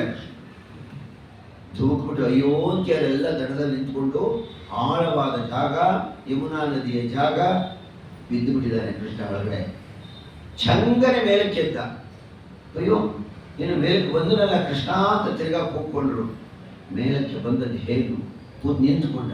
ನಿಂತ್ಕೊಂಡಿದ್ದು ಯಾವುದ್ರ ಮೇಲೆ? ಸರ್ಪದ ಹೆಡೆಯ ಮೇಲೆ, ಕಾಳಿಯ ಸರ್ಪ. ಕಾಳಿಯ ಪ್ರಾಮಾಣಿಕ್ಯ ರಂಜಿತ ಶ್ರೀಪದಾಂಬುಜ. ಕಾಳಿಯ ಸರ್ಪದ ಮೇಲೆ ನರ್ತನ ಮಾಡಿಬಿಟ್ಟ ಸ್ವಾಮಿ. ಆಡಿದನು ರಂಗ ಅದ್ಭುತದಿಂದಲೇ, ಕಾಳಿಂಗನ ಪಡೆಯೊಳಗೆ ಆಡಿದನು. ತುಳಿತಾ ಇದ್ದಾನೆ. ನಾಗ ಕನ್ನಿಕೆಯರು ನಾಥನ ಬೇಡರು. ಆ ಸರ್ಪದ ಹೆಂಡತಿಯರು ಬಂದು, ಹೆಣ್ಣು ಸರ್ಪಗಳು, ಬೇಡ ಕೃಷ್ಣ ತುಳಿಬೇಡ, ಹೋಗ್ಬಿಡ್ತಾರೆ, ನನ್ನ ಗಂಡ ತುಳಿಬೇಡ ತುಳಿಬೇಡ ಅಂತ ಹೇಳ್ತಾ ಇದ್ದಾರೆ ನಾಗ ಕನ್ನಿಕೆಯರು ಕೂಡ. ಆಗ ಕೃಷ್ಣ ಸುಮ್ಮನೆ ನಿಂತ. ಯಾವ ರೀತಿ ಇರೋದು? ಆ ಸರ್ಪ ಅವನ ಮೈನ ಸುತ್ತ ಹಾಕಿಕೊಂಡು ಬಿಟ್ಟಿದೆ. ಹೆಡೆಯನ್ನ ಮೇಲೆ ಹಿಡಿದಿದ್ದಾನೆ, ಬಾಲವನ್ನ ಮೇಲೆ ಹಿಡಿದಿದ್ದಾನೆ, ಹೆಡೆಯ ಮೇಲೆ ನಿಂತು ನರ್ತನ ಮಾಡ್ತಿದ್ದಾನೆ. ಬಾಲವನ್ನ ಯಾಕೆ ಮೇಲೆ ಹಿಡಿದ? ಬಾಲದಲ್ಲಿ ಉತ್ತಮವಾದ ಅಂಶ ಇದೆ, ಅದು ಮೇಲಕ್ಕೆ ಎತ್ತಿದ. ಹೆಡೆ ಎಲ್ಲರನ್ನು ಕಚ್ತಾ ಇತ್ತು, ಅದನ್ನು ತುಳಿದ. ಒಳ್ಳೆಯದನ್ನ ಯಾವತ್ತೂ ಶ್ರೇಯಸ್ಸು ಮೇಲಕ್ಕೆ ಎತ್ತುತ್ತಾನೆ ಸ್ವಾಮಿ. ಕೆಟ್ಟದನ್ನ ತುಳಿತಾನೆ. ಅದೇ ಅದರ ತತ್ವ ಇರೋದಲ್ಲಿ. ಆಗ ತುಳಿದ ಮೇಲೆ ಪರೀಕ್ಷಿತ್ ರಾಜ ಕೇಳ್ತಾನೆ, ಯಾರು ಈ ಸರ್ಪ ಅಲ್ಲಿ ಯಾಕಿದ್ದ? ಕೃಷ್ಣ ಏಕೆ ಅವನು ತುಳಿದ ಅಂದರೆ, ಅವನು ಗರುಡನಿಗೆ ಹೆದರಿ ಇಲ್ಲಿ ಬಂದು ಸೇರ್ಕೊಂಡಿರ್ತಾನೆ. ಗರುಡ ನಾನು ತಿಂದು ಬಿಡ್ತಾನೆ, ಕೊಂದು ಬಿಡ್ತಾನೆ ಅಂತ. ಈ ಜಲಾಶಯದಲ್ಲಿ ಹೋಗು, ನಿನ್ನನ್ನು ಗರುಡ ಏನು ಮಾಡಲ್ಲ, ನಾನು ಹೇಳ್ತೀನಿ ಹೋಗು ಗರುಡನಿಗೆ ಎಂದ ಭಗವಂತ. ಭಗವಂತನ ಪಾದದ ಚಿಹ್ನೆ ಯಾವಾಗ ಬಿತ್ತೋ ಗರುಡ ನಿನಗೆ ನಮಸ್ಕರಿಸುತ್ತಾನೆ ಹೋಗು ಅಂದ್ಬಿಡ. ಅಂದರೆ ಅಷ್ಟು ಗೌರವ ಕೊಡ್ತಾನೆ, ಹೋಗು ನಿನಗೆ. ರಮಣಕತ್ವಿಯ ಬಗ್ಗೆ ಈಗಲೇ ಹೊರಡು ಅಂತ ಆ ಜಲಾಶಯದಿಂದ ಆ ಸರ್ಪವನ್ನು ಹೊರಡಿಸಿ ಭಗವಂತ ತನ್ನ ದೃಷ್ಟಿಯನ್ನ ಎಲ್ಲ ಕಡೆಗೂ ಹರಿಸಿದಾಗ ಗೋಪಾಲಕರು ಕೇಳ್ತಾ ಇದ್ದಾರೆ, ಕೃಷ್ಣ ಹಸಿವಾಗ್ತಿದೆಯಲ್ಲೋ? ಅವನೆದುರಿಗೆ ಯಾರು ಹಸಿಕೊಂಡಿರ್ಬೋದೇನ್ರಿ? ಸಾಧ್ಯ ಇಲ್ಲ, ಉಪವಾಸವೇ ಇಲ್ಲ. ಆಗ ಆ ದೂರದಲ್ಲಿ ಬ್ರಾಹ್ಮಣರು ಹೋಮ ಮಾಡ್ತಾ ಇದ್ದಾರೆ. ಹೋಗವನ್ನು ಕೇಳಿ ಕೊಡ್ತಾರೆ ಆಹಾರನ. ಹೋಗಿ ಕೇಳಿದ್ರು ಇವ್ರು ಬಾಲಕರೆಲ್ಲ, ನಮ್ಮ ಕೃಷ್ಣನಿಗೆ ಊಟ ಬೇಕು, ಹಸ್ಕೊಂಡಿದ್ದಾನೆ. ಯಾರು ನಿಮ್ಮಲ್ಲಿ ಕಳಿಸ್ತೋರು? ಇನ್ನು ಅಗ್ನಿ ಸ್ಥಾಪನೆ ಆಗ್ತಾ ಇದೆ, ನಾವೆಲ್ಲ ಮುಡಿಬಿಟ್ಟು ಹವಿಸ್ ಮಾಡಿ ಇಟ್ಕೊಂಡಿದ್ದೀವಿ, ಇಲ್ಲಿಗೆ ಬಂದ್ಬಿಟ್ಟು ಬರಬೇಡಿ ಹೋಗಿ. ಹೆಚ್ಚು ಮೋರೆ ಹಾಕಿಕೊಂಡು ಗೋಪಾಲಕರೆಲ್ಲ ಹಿಂದೆ ಬಂದು ಕೃಷ್ಣನ ಹೇಳಿದ್ರು. ಕೊಡಲಿಲ್ಲ ಕೃಷ್ಣ ಊಟವನ್ನು. ಅವರು ಒಂದು ಕೆಲಸ ಮಾಡಿ, 500 ಕೇಳಬೇಡಿ, 500 ಕೇಳಿ ಅಂತ ಹೇಳ್ತಾರೆ. ಅವ್ರ ಹೆಂಡತಿಯರನ್ನ ಕೇಳಿ ಕೊಡ್ತಾರೆ. ಅವರು ಜ್ಞಾನ ಕೊಟ್ಬಿಟ್ಟ. ಕೇಳಿದಾಗ ಮಾಡುತ್ತಿರುವ ಹೋಮ ಯಾರಿಗೆ? ಪರಮಾತ್ಮನ ಪ್ರೀತಿಗಾಗಿ. ಹೋಮದಲ್ಲಿ ಪ್ರತಿಪಾದ್ಯ ಪರಮಾತ್ಮ, ಹೋಮದ ಕರ್ಮಶಾತ್ಪುಣ್ಯ ಪರಮಾತ್ಮ, ಹೋಮದ ಮಂತ್ರ ಪರಮಾತ್ಮ, ಹವಿಸ್ಸು ಅವನೇ ಆಗಿದ್ದಾನೆ, ಸಮಿತ್ತು ಅವನೇ ಆಗಿದ್ದಾನೆ, ಮಂತ್ರ ಅವನೇ ಆಗಿದ್ದಾನೆ. ಇಷ್ಟೆಲ್ಲ ಪರಮಾತ್ಮ ಯಾರು? ಸಾಕ್ಷಾತ್ ಕೃಷ್ಣನೇ. ಅವನೇ ಊಟ ಹೇಳ್ಕಳಿಸಿರ್ಬೇಕಾದ್ರೆ ಕೊಡದರೆ ಹೋದ್ರೆ ನಾವು ಯಾಕೆ ಇದನ್ನು ಮಾಡ್ಕೋಬೇಕು ಅನ್ನೋ ಬುದ್ಧಿ ಹೋಗ್ಬಿಡ್ತವ್ರಿಗೆ. ಬ್ರಹ್ಮಾರ್ಪಣ ಬ್ರಹ್ಮ ಹವಿಹಿ ಬ್ರಹ್ಮಾಗ್ನೌ ಬ್ರಹ್ಮಣಾಹುತಂ ಬ್ರಹ್ಮವ್ಯತೇನ ಗಂತವ್ಯಂ ಬ್ರಹ್ಮಕರ್ಮ ಸಮಾಧಿನ. ಆಗ ಆ ಬ್ರಾಹ್ಮಣ ಪತ್ನಿಯರೆಲ್ಲ ಆ ಅಡುಗೆನೆಲ್ಲ ತಲೆ ಮೇಲೆ ಇಟ್ಕೊಂಡು ತಂದು ಕೃಷ್ಣನಿಗೆ ಬಡಿಸಕ್ಕೆ ಬರ್ತಾರೆ. ನನಗೆ ಬೇಡಿ, ಒಂದು ಗೋಪಾಲ ಕೊಡಿ. ಬೇರೆಯವರು ಊಟಕ್ಕೆ ಸ್ವಾಮಿ ಅನುಕೂಲ ಮಾಡಿಕೊಡ್ತಾರೆ. ಅದಕ್ಕೆ ಹೊಟ್ಟಿಸಿದ ಸ್ವಾಮಿ ತಾ ಹೊಣೆಗಾರನಾಗಿರಲು ಗಟ್ಟಿಯಾಗಿ ರಕ್ಷಿಪನು, ಇದಕ್ಕೆ ಸಂಶಯ ಬೇಡ. ತಲ್ಲಣಿಸದಿರು ಕಂಡ್ಯ ತಾಳು ಮನವೇ. ಯಾಕೆ ತಲ್ಲಣಿಸ್ಬೇಕು? ಆ ಸಮಯಕ್ಕೆ ಎಲ್ಲೋ ಕೊಟ್ಟೇ ಕೊಡ್ತಾನೆ ಸ್ವಾಮಿ. ಆಗ ಗೋಪಾಲಕರೆಲ್ಲ ಏನ್ ಮಾಡ್ತಾರೆ, ತಕ್ಷಣವೇ ಕೃಷ್ಣ ವೈಕುಂಠವನ್ನು ನೋಡ್ಬೇಕಲ್ಲ ನಾವು. ಅದು ವೈಕುಂಠ ಹೌದೇನೋ, ನೀರಿನಲ್ಲಿ ಮುಳುಗಿ ಅಂತ ಯಮುನಾ ನದಿಯಲ್ಲಿ ಎಲ್ಲ ಮುಳುಗಿದ್ರು. ನಿಂತ್ಕೊಂಡ್ರು. ಕೈ ಮುಗಿಯಿರಿ, ಮುಗಿದ್ರು. ಕಣ್ಣು ಮುಚ್ಕೊಂಡ್ರು. ಆದರೂ ಮುಚ್ಕೊಳ್ಳಿ ಕಣ್ಣನ್ನ. ಕಣ್ಣು ಮುಚ್ಕೊಂಡ್ರು ಕಾಣೋದು ಹೇಗೋ ಕೃಷ್ಣ, ನಾನು ತೋರಿಸ್ತೇನೆ ಅಂತ. ಕಣ್ಣು ಮುಚ್ಕೊಂಡ್ರು ಕಾಣೋದು ಹೇಗೆ? ಕಣ್ಣನ್ನು ಮುಚ್ಚಿದ್ದಾರೆ. ಕೃಷ್ಣ ಕೇಳ್ತಾ ಇದ್ದಾನೆ, ಏನ್ ಕಾಣಿಸ್ತಾ ಇದೆ ನಿಮಗೆ? ಹಾಲಿನ ಸಮುದ್ರ ಕಣ, ಆಮೇಲೆ ಬಂಗಾರದ ಗೋಪುರಗಳು, ಮಹಲುಗಳು, ಹೌದಾ? ಆಮೇಲೆ ವೈಕುಂಠ ಕಣ, ಆಮೇಲೆ ಏನ್ ಕಾಣಿಸ್ತಾ ಇದೆ? ಶೇಷದೇವರು, ಆಮೇಲೆ ಪರಮಾತ್ಮ ಮಲಗಿದ್ದಾನೆ. ದರ್ಶನ ತೋರಿಸೇ ಬಿಟ್ಟು ಯಮುನಾ ನದಿಯಲ್ಲಿ ನಿಂತುಕೊಂಡು ನೋಡ್ತಾ ಇದ್ದಾರೆ ಗೋಪಾಲಕರು. ವೈಕುಂಠದ ದರ್ಶನವಾಗಿ ಹೋಯ್ತು ಭಗವಂತ, ಎಲ್ರಿಗೂ ತೋರಿಸ್ತಾನೆ.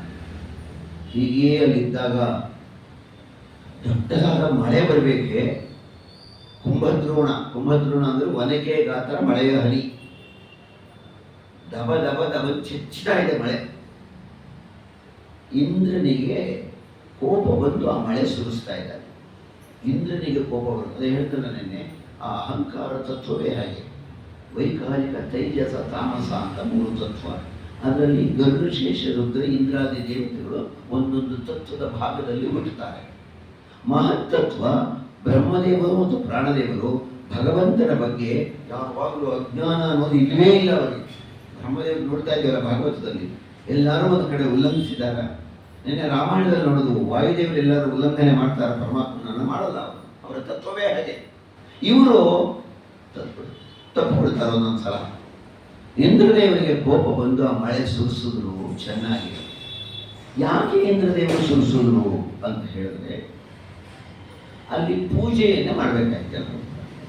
ಪ್ರತಿ ವರ್ಷವೂ ಅಲ್ಲೊಂದು ಚಿಕ್ಕದಾದ ಪರ್ವತ, ಆ ಪರ್ವತ ಶ್ಲಾಘ್ಯವಾಗಿದೆ, ಆನಂದವಾಗಿದೆ.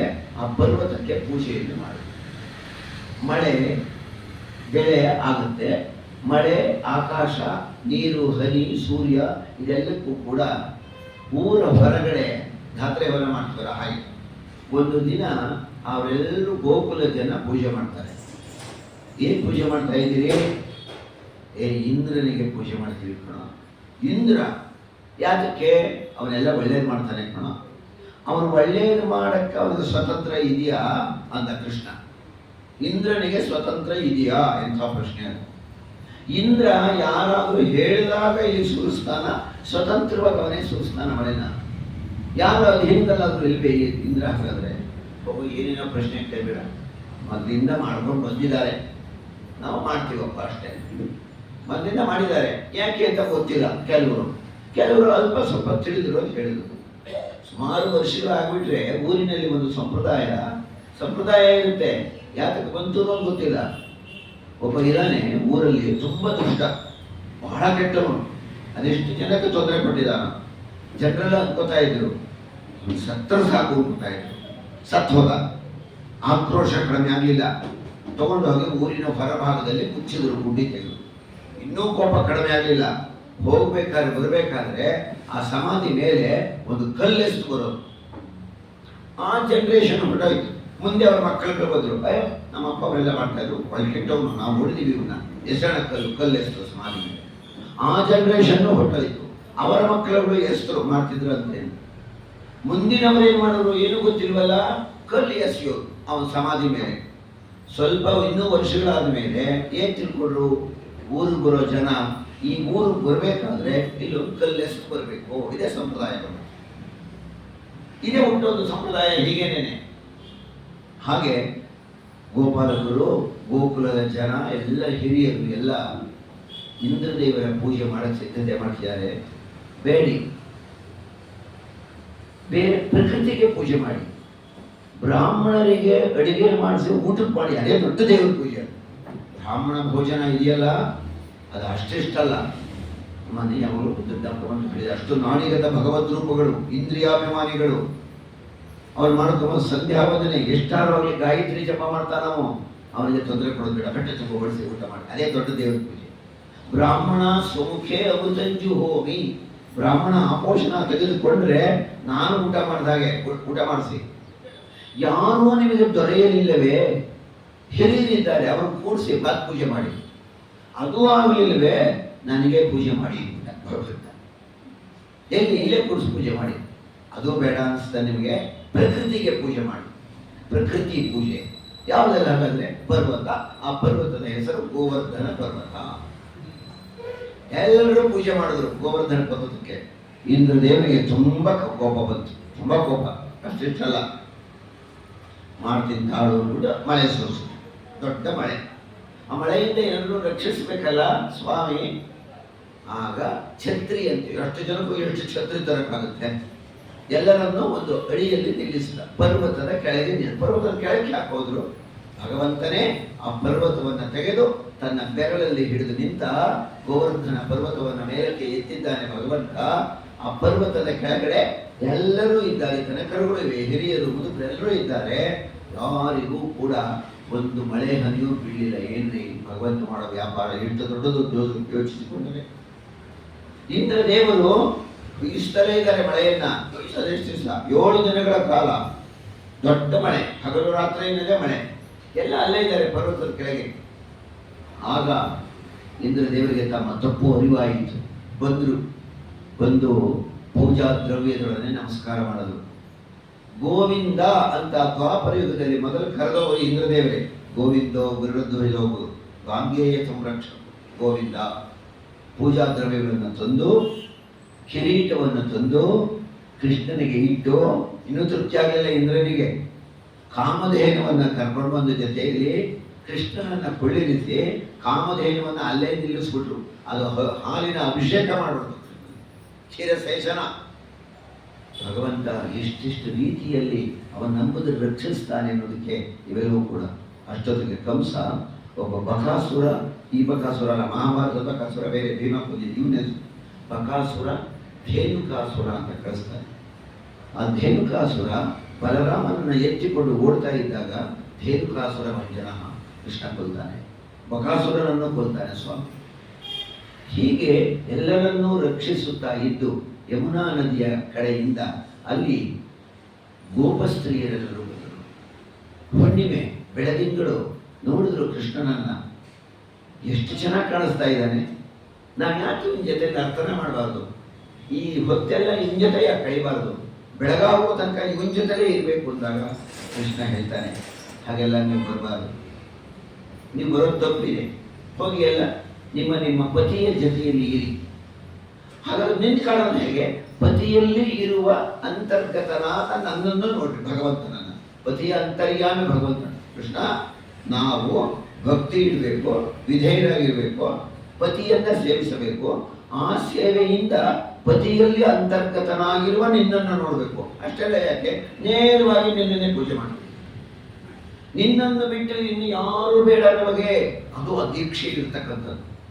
ಗೋಪಸ್ತ್ರೀಯರೆಲ್ಲ ಜಾತ್ಯ ಅಪರೋಕ್ಷ ಜ್ಞಾನಿಗಳು. ಭಗವಂತನ ಉಪನಯನದ ಮೊದಲೇ ಅವನ ಜೊತೆ ಆಟ ಆಡಬೇಕು ಅಂತ ಕೇಳ್ಕೊಂಡಿದ್ದರು ಬ್ರಹ್ಮದೇವರನ್ನ. ತಥಾಸ್ತು ಅಂತಿದ್ದರು, ಅದಕ್ಕೆ ಬಂದಿದ್ದರು. ಕೃಷ್ಣ ಒಂದು ಕ್ಷಣ ಮರ್ಯಾದ ಪರೀಕ್ಷೆ ಮಾಡಕ್ಕೆ ಕೇಳ್ಕೊತಾರೆ, ಒಬ್ಬೊಬ್ಬರು ಒಂದೊಂದು ರೀತಿಯಲ್ಲಿ. ಜಯತಿ ದೇಹಿಕಂ ಜನ್ಮನಾಮಜ ಶ್ರಯತ ಇಂದಿರ ಸಾಧು ತತ್ರಹಿ ದೈತ ದೃಶ್ಯತಾಂ ಸ್ವಾಂ ದಿದೃಕ್ಷತಾಂ ತೈರಿ ಚಿನ್ಮಯ ಸ್ವಾಮಿ ಚಿನ್ವತೆ. ಬಹಳ ಪ್ರಸಿದ್ಧವಾದ ಗೋಪಿಗೀತೆ, ರಾಗವಾಗಿ ಹೇಳಕ್ಕೆ ಬಲು ಚೆನ್ನಾಗಿರುತ್ತಿದ್ದು.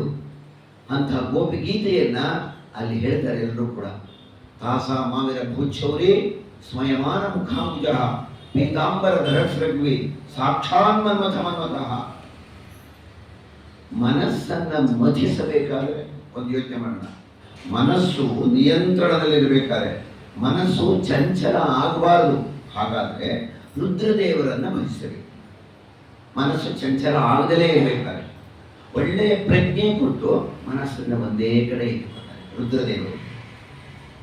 ರುದ್ರದೇವರ ಮನಸ್ಸು ಅಷ್ಟು ಹಿಡಿತದಲ್ಲಿ ಇರಬೇಕಾದ್ರೆ, ಅಂಥ ರುದ್ರದೇವರು ತಪಸ್ಸಿನಿಂದ ಇಳಬೇಕಾದ್ರೆ ಇವನೆಂಥವನು?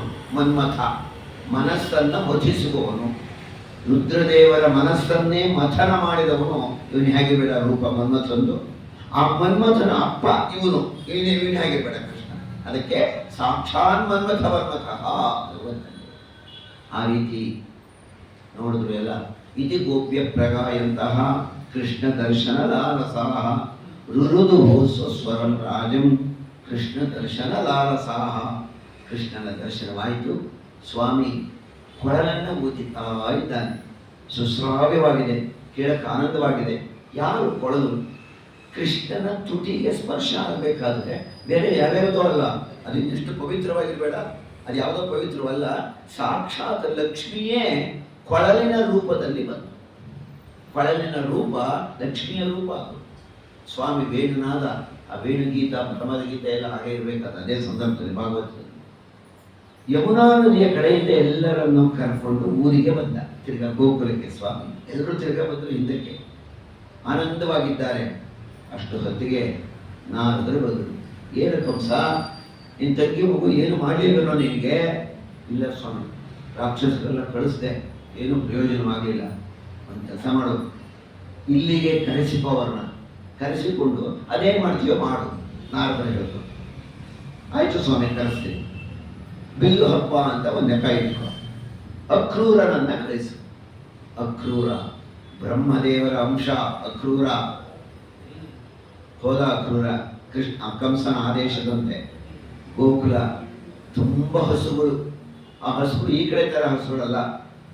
ಹಸುವಿನ ಲಕ್ಷಣ ಏನು? ಮುಖ್ಯವಾಗಿ ಹಸುವಿನ ಲಕ್ಷಣ 4 ಕಾಲು ಕುದುರೆಗೂ ಇದೆ, ಕೊಂಬು ಎಮ್ಮೆಗೂ ಇದೆ, ಬಾಲ ಹುಲಿಗೂ ಇದೆ. ಹಾಗಾದ್ರೆ ಹಸುವಿನ ಲಕ್ಷಣ ಗಂಗೆ ತೊಗಲು. ಮುಖ್ಯವಾಗಿ ಗಂಗೆ ತೊಗಲು ಅಂತ ಕೆಲಸ. ಕುತ್ತಿಗೆಯಿಂದ ಮುಂದಿನ 2 ಕಾಲುಗಳ ಮಧ್ಯದ ತನಕ ನುಣುಪಾಗಿ ಅಲ್ಲಾಡ್ತಾ ಇರುತ್ತೆ. ಆ ತೊಗಲು ಇದ್ದರೆ ಅದು ಹಸುವಿಗೆ ಮಾತ್ರ. ಅದಕ್ಕೆ ಗಂಗೆ ತೊಗಲು ಅಂತ ಕರೀತಾರೆ. ಈ ಕಡೆ ಹಸುಗಳಲ್ಲಿ ಅಲ್ಪ ಸ್ವಲ್ಪ ಕಾಣಿಸ್ತಿರುತ್ತೆ. ಉತ್ತರ ಭಾರತದ ಹಸುಗಳಲ್ಲಿ ಸಂಪದ್ಭರಿತ, ಅದು ತುಂಬಾ ಚೆನ್ನಾಗಿರುತ್ತೆ ಲಕ್ಷಣವಾಗಿ. ಯಾವ ಹಸುವನ್ನು ಕಟ್ಟಿಲ್ಲ, ಹಗ್ಗ ಇಲ್ಲ. ಏನು ಆನಂದವಾಗುತ್ತೆ ಅವಳನ್ನ ನೋಡ್ಬೇಕಾದ್ರೆ. ಯಾವ ಹಸುಗಳು ಹಾಯುವಲ್ಲ, ಯಾವ ಹಸುವಿಗೂ ಕೊಂಬು ತೆಗೆದಿಲ್ಲ. ಕೊಂಬಿರ್ಬೇಕಲ್ಲ, ಲಕ್ಷಣವಾಗಿದೆ ಹಸುಗಳು, ಸಾವಿರಾರು ಹಸುಗಳು. ಆ ಹಸುಗಳ ಮಧ್ಯದಲ್ಲಿ ಇದ್ದಾನೆ ಕೃಷ್ಣ. ಅವುಗಳನ್ನ ನೋಡಿಕೊಂಡು, ಹಸುಗಳನ್ನ ನೋಡಿಕೊಂಡಿದ್ದಾನಲ್ಲ, ಇನ್ನು ಹೇಗಿರ್ಬೇಡ ಇನ್ನು. ಅದಕ್ಕೆ ಅವನನ್ನ ಗೋಪಾಲ ಕೃಷ್ಣ ಅಂತ ಕರಿಬೇಕು. ಅಕ್ರೂರ ಬಂದ, ನೋಡ್ತಾ ಇದ್ದಾನೆ, ಕೃಷ್ಣನನ್ನ ನೋಡ್ದ. ಕೃಷ್ಣ ಇನ್ನ ಮನೆಗೆ ಬರಬೇಕು, ಅಲ್ಲೆಲ್ಲ ಓಡಾಡಬೇಕು. ಹಸುಗಳು ಓಡಾಡಿದೆ. ಹಸುಗಳ ಹೆಜ್ಜೆ ಶುದ್ಧವಾದ ಜಾಗದಲ್ಲಿ ಬಿದ್ದು ಅದರ ಇಂಪ್ರೆಷನ್ ಬಿದ್ದಾಗ ಅದರಲ್ಲಿ ಮಳೆ ನೀರು ನಿಂತ್ಕೊಳ್ಳುತ್ತಲ್ಲ, ಅದಕ್ಕೆ ಗೋಷ್ಪಾದ ತೀರ್ಥ ಅಂತ ಹೆಸರು. ಹರಿಕಥಾಂಸಾರದಲ್ಲಿ ಗೋಷ್ಪಾದ ತೀರ್ಥ. ಹಸುವಿನ ಹೆಜ್ಜೆ ಇಲ್ಲಿ ಟಾರ್ ನೆಲದಲ್ಲೆಲ್ಲ ಹೆಜ್ಜೆ ಬೀಳಲ್ಲ, ಮಣ್ಣಿನ ನೆಲದಲ್ಲಿ ಬೀಳುತ್ತೆ. ಮಳೆ ನೀರು ನಿಂತ್ಕೊಳ್ಳುತ್ತಾರೆ, ಮಳೆ ನೀರಾಗಿದೆ. ಪ್ರೋಕ್ಷಣೆ ಮಾಡ್ಕೋಬೇಕಾದ ನೀರನ್ನ ಹಸುವಿನ ಹೆಜ್ಜೆ ಎಂಥ ತೀರ್ಥ ಇಲ್ಲಿ ಬೀಳೋದು. ಹಾಗೆ ಹಸುವಿನ ಹೆಜ್ಜೆ, ಅದರ ಜೊತೆಯಲ್ಲಿ ಕೃಷ್ಣನ ಹೆಜ್ಜೆ. ಅಕ್ರೂರನಿಗೆ ಏನು ಸಂತೋಷ ಬೇಡ ರೀ. ಆ ಎರಡು ಹೆಜ್ಜೆಗಳ ಮೇಲೆ ತಲೆಯನ್ನು ಇಟ್ಟು ಮಲಗಿಬಿಡ್ತಾನೆ. ನಮಸ್ಕಾರ ಅಂದ್ರೆ ಅಪ್ಪ ಸಿಕ್ತಲ್ಲ ನನಗಿದು. ಕೃಷ್ಣನ ಹೆಜ್ಜೆ, ಹಸುವಿನ ಹೆಜ್ಜೆ, ಇನ್ನೇನಾಗಿರ್ಬೇಡ. ಸುಮ್ಮನೆ ಹೆಜ್ಜೆ ಅಲ್ಲ ಅದು, ಹೆಜ್ಜೆ ನೋಡೋಣ ಬನ್ನಿ ಅಂತ ಕರೀತಾರಲ್ಲ, ಅಪ್ಪ ಹಾಗೆ ಅಂತ ಹೆಜ್ಜೆ. ಗೋಪಾಲನ ಹೆಜ್ಜೆ, ಹಸುವಿನ ಹೆಜ್ಜೆ ನೋಡಿ ಮೇಲಕ್ಕೆ ಎದ್ದ. ಆನಂದವಾಯಿತು. ಬರ್ತಾ ಇದ್ದಾರೆ ಕೃಷ್ಣನ ಹತ್ರಕ್ಕೆ. ಓ ಅಕ್ರೂರ ಬಂದಿಯಾ? ನೋಡೇ ಇಲ್ಲ ಅಕ್ರೂರನ್ನು. ಆಗ ಅಕ್ರೂರ ಅಂತ ಹೆಸರಿಸ್ತಾ ಇದ್ದಾನೆ. ಆಗಲೇ ನೋಡೇ ಇಲ್ಲ. ಭಗವಂತ ತಾನು ಸ್ವತಃ ಅವನ ಸ್ವಪ್ರೇರಕ ಶಕ್ತಿಯಾಗಿ ಒಂದು. ಹಾಗಾಗಬೇಕಾದ್ರೆ ತಕ್ಷಣವೇ ಜೀವರುಗಳಿಗೆ ಹಾಕೊಡ್ತಾನೆ ಸ್ವಾಮಿ. ಜೀವರುಗಳಿಗೆ ಏನು, ಅವರು ನೋಡಿರಲ್ಲ, ಕೇಳಿರಲ್ಲ, ಮಾತಾಡ್ತಾರೆ ಅದರ ಬಗ್ಗೆ. ನೋಡೇ ಇರಲ್ಲ, ಹೋಗಿರಲ್ಲ ಜಾಗಕ್ಕೆ, ಕೇಳಿರಲ್ಲ. ಭಗವಂತ ಕೊಡಬೇಕಾದ್ರೆ ನೆನ್ನೆ ನಮ್ಮ ಗೋವರ್ಧನ್ ಹೇಳಿದ್ರು, ನಮ್ಮ ರಾಯರ ಮಠದ ಸುಶ್ವೇಂದ್ರ ಸ್ವಾಮಿಗಳು ಅವಧೂತಚರ್ಯ ತಪಸ್ವಿಗಳು. ಯಾರೋ ಹುಡುಗ PhD ಮಾಡಬೇಕು, ಬಂದು ರಾಯರ ನಮಸ್ಕಾರ ಮಾಡೋಗಿ ಶುರು ಮಾಡೋಣ ಥೀಸಿಸ್ ಬರೆಯೋಕ್ಕೆ ಅಂತ ಮಂತ್ರಾಲಯಕ್ಕೆ ಬಂದು ಸುಮಾರು ರಾಯರ ಮುಂದೆ ನಿಂತಿದ್ದಾರೆ ತೆಗೆದುಕೊಂಡು ಅಂತ ಹೇಳಿ.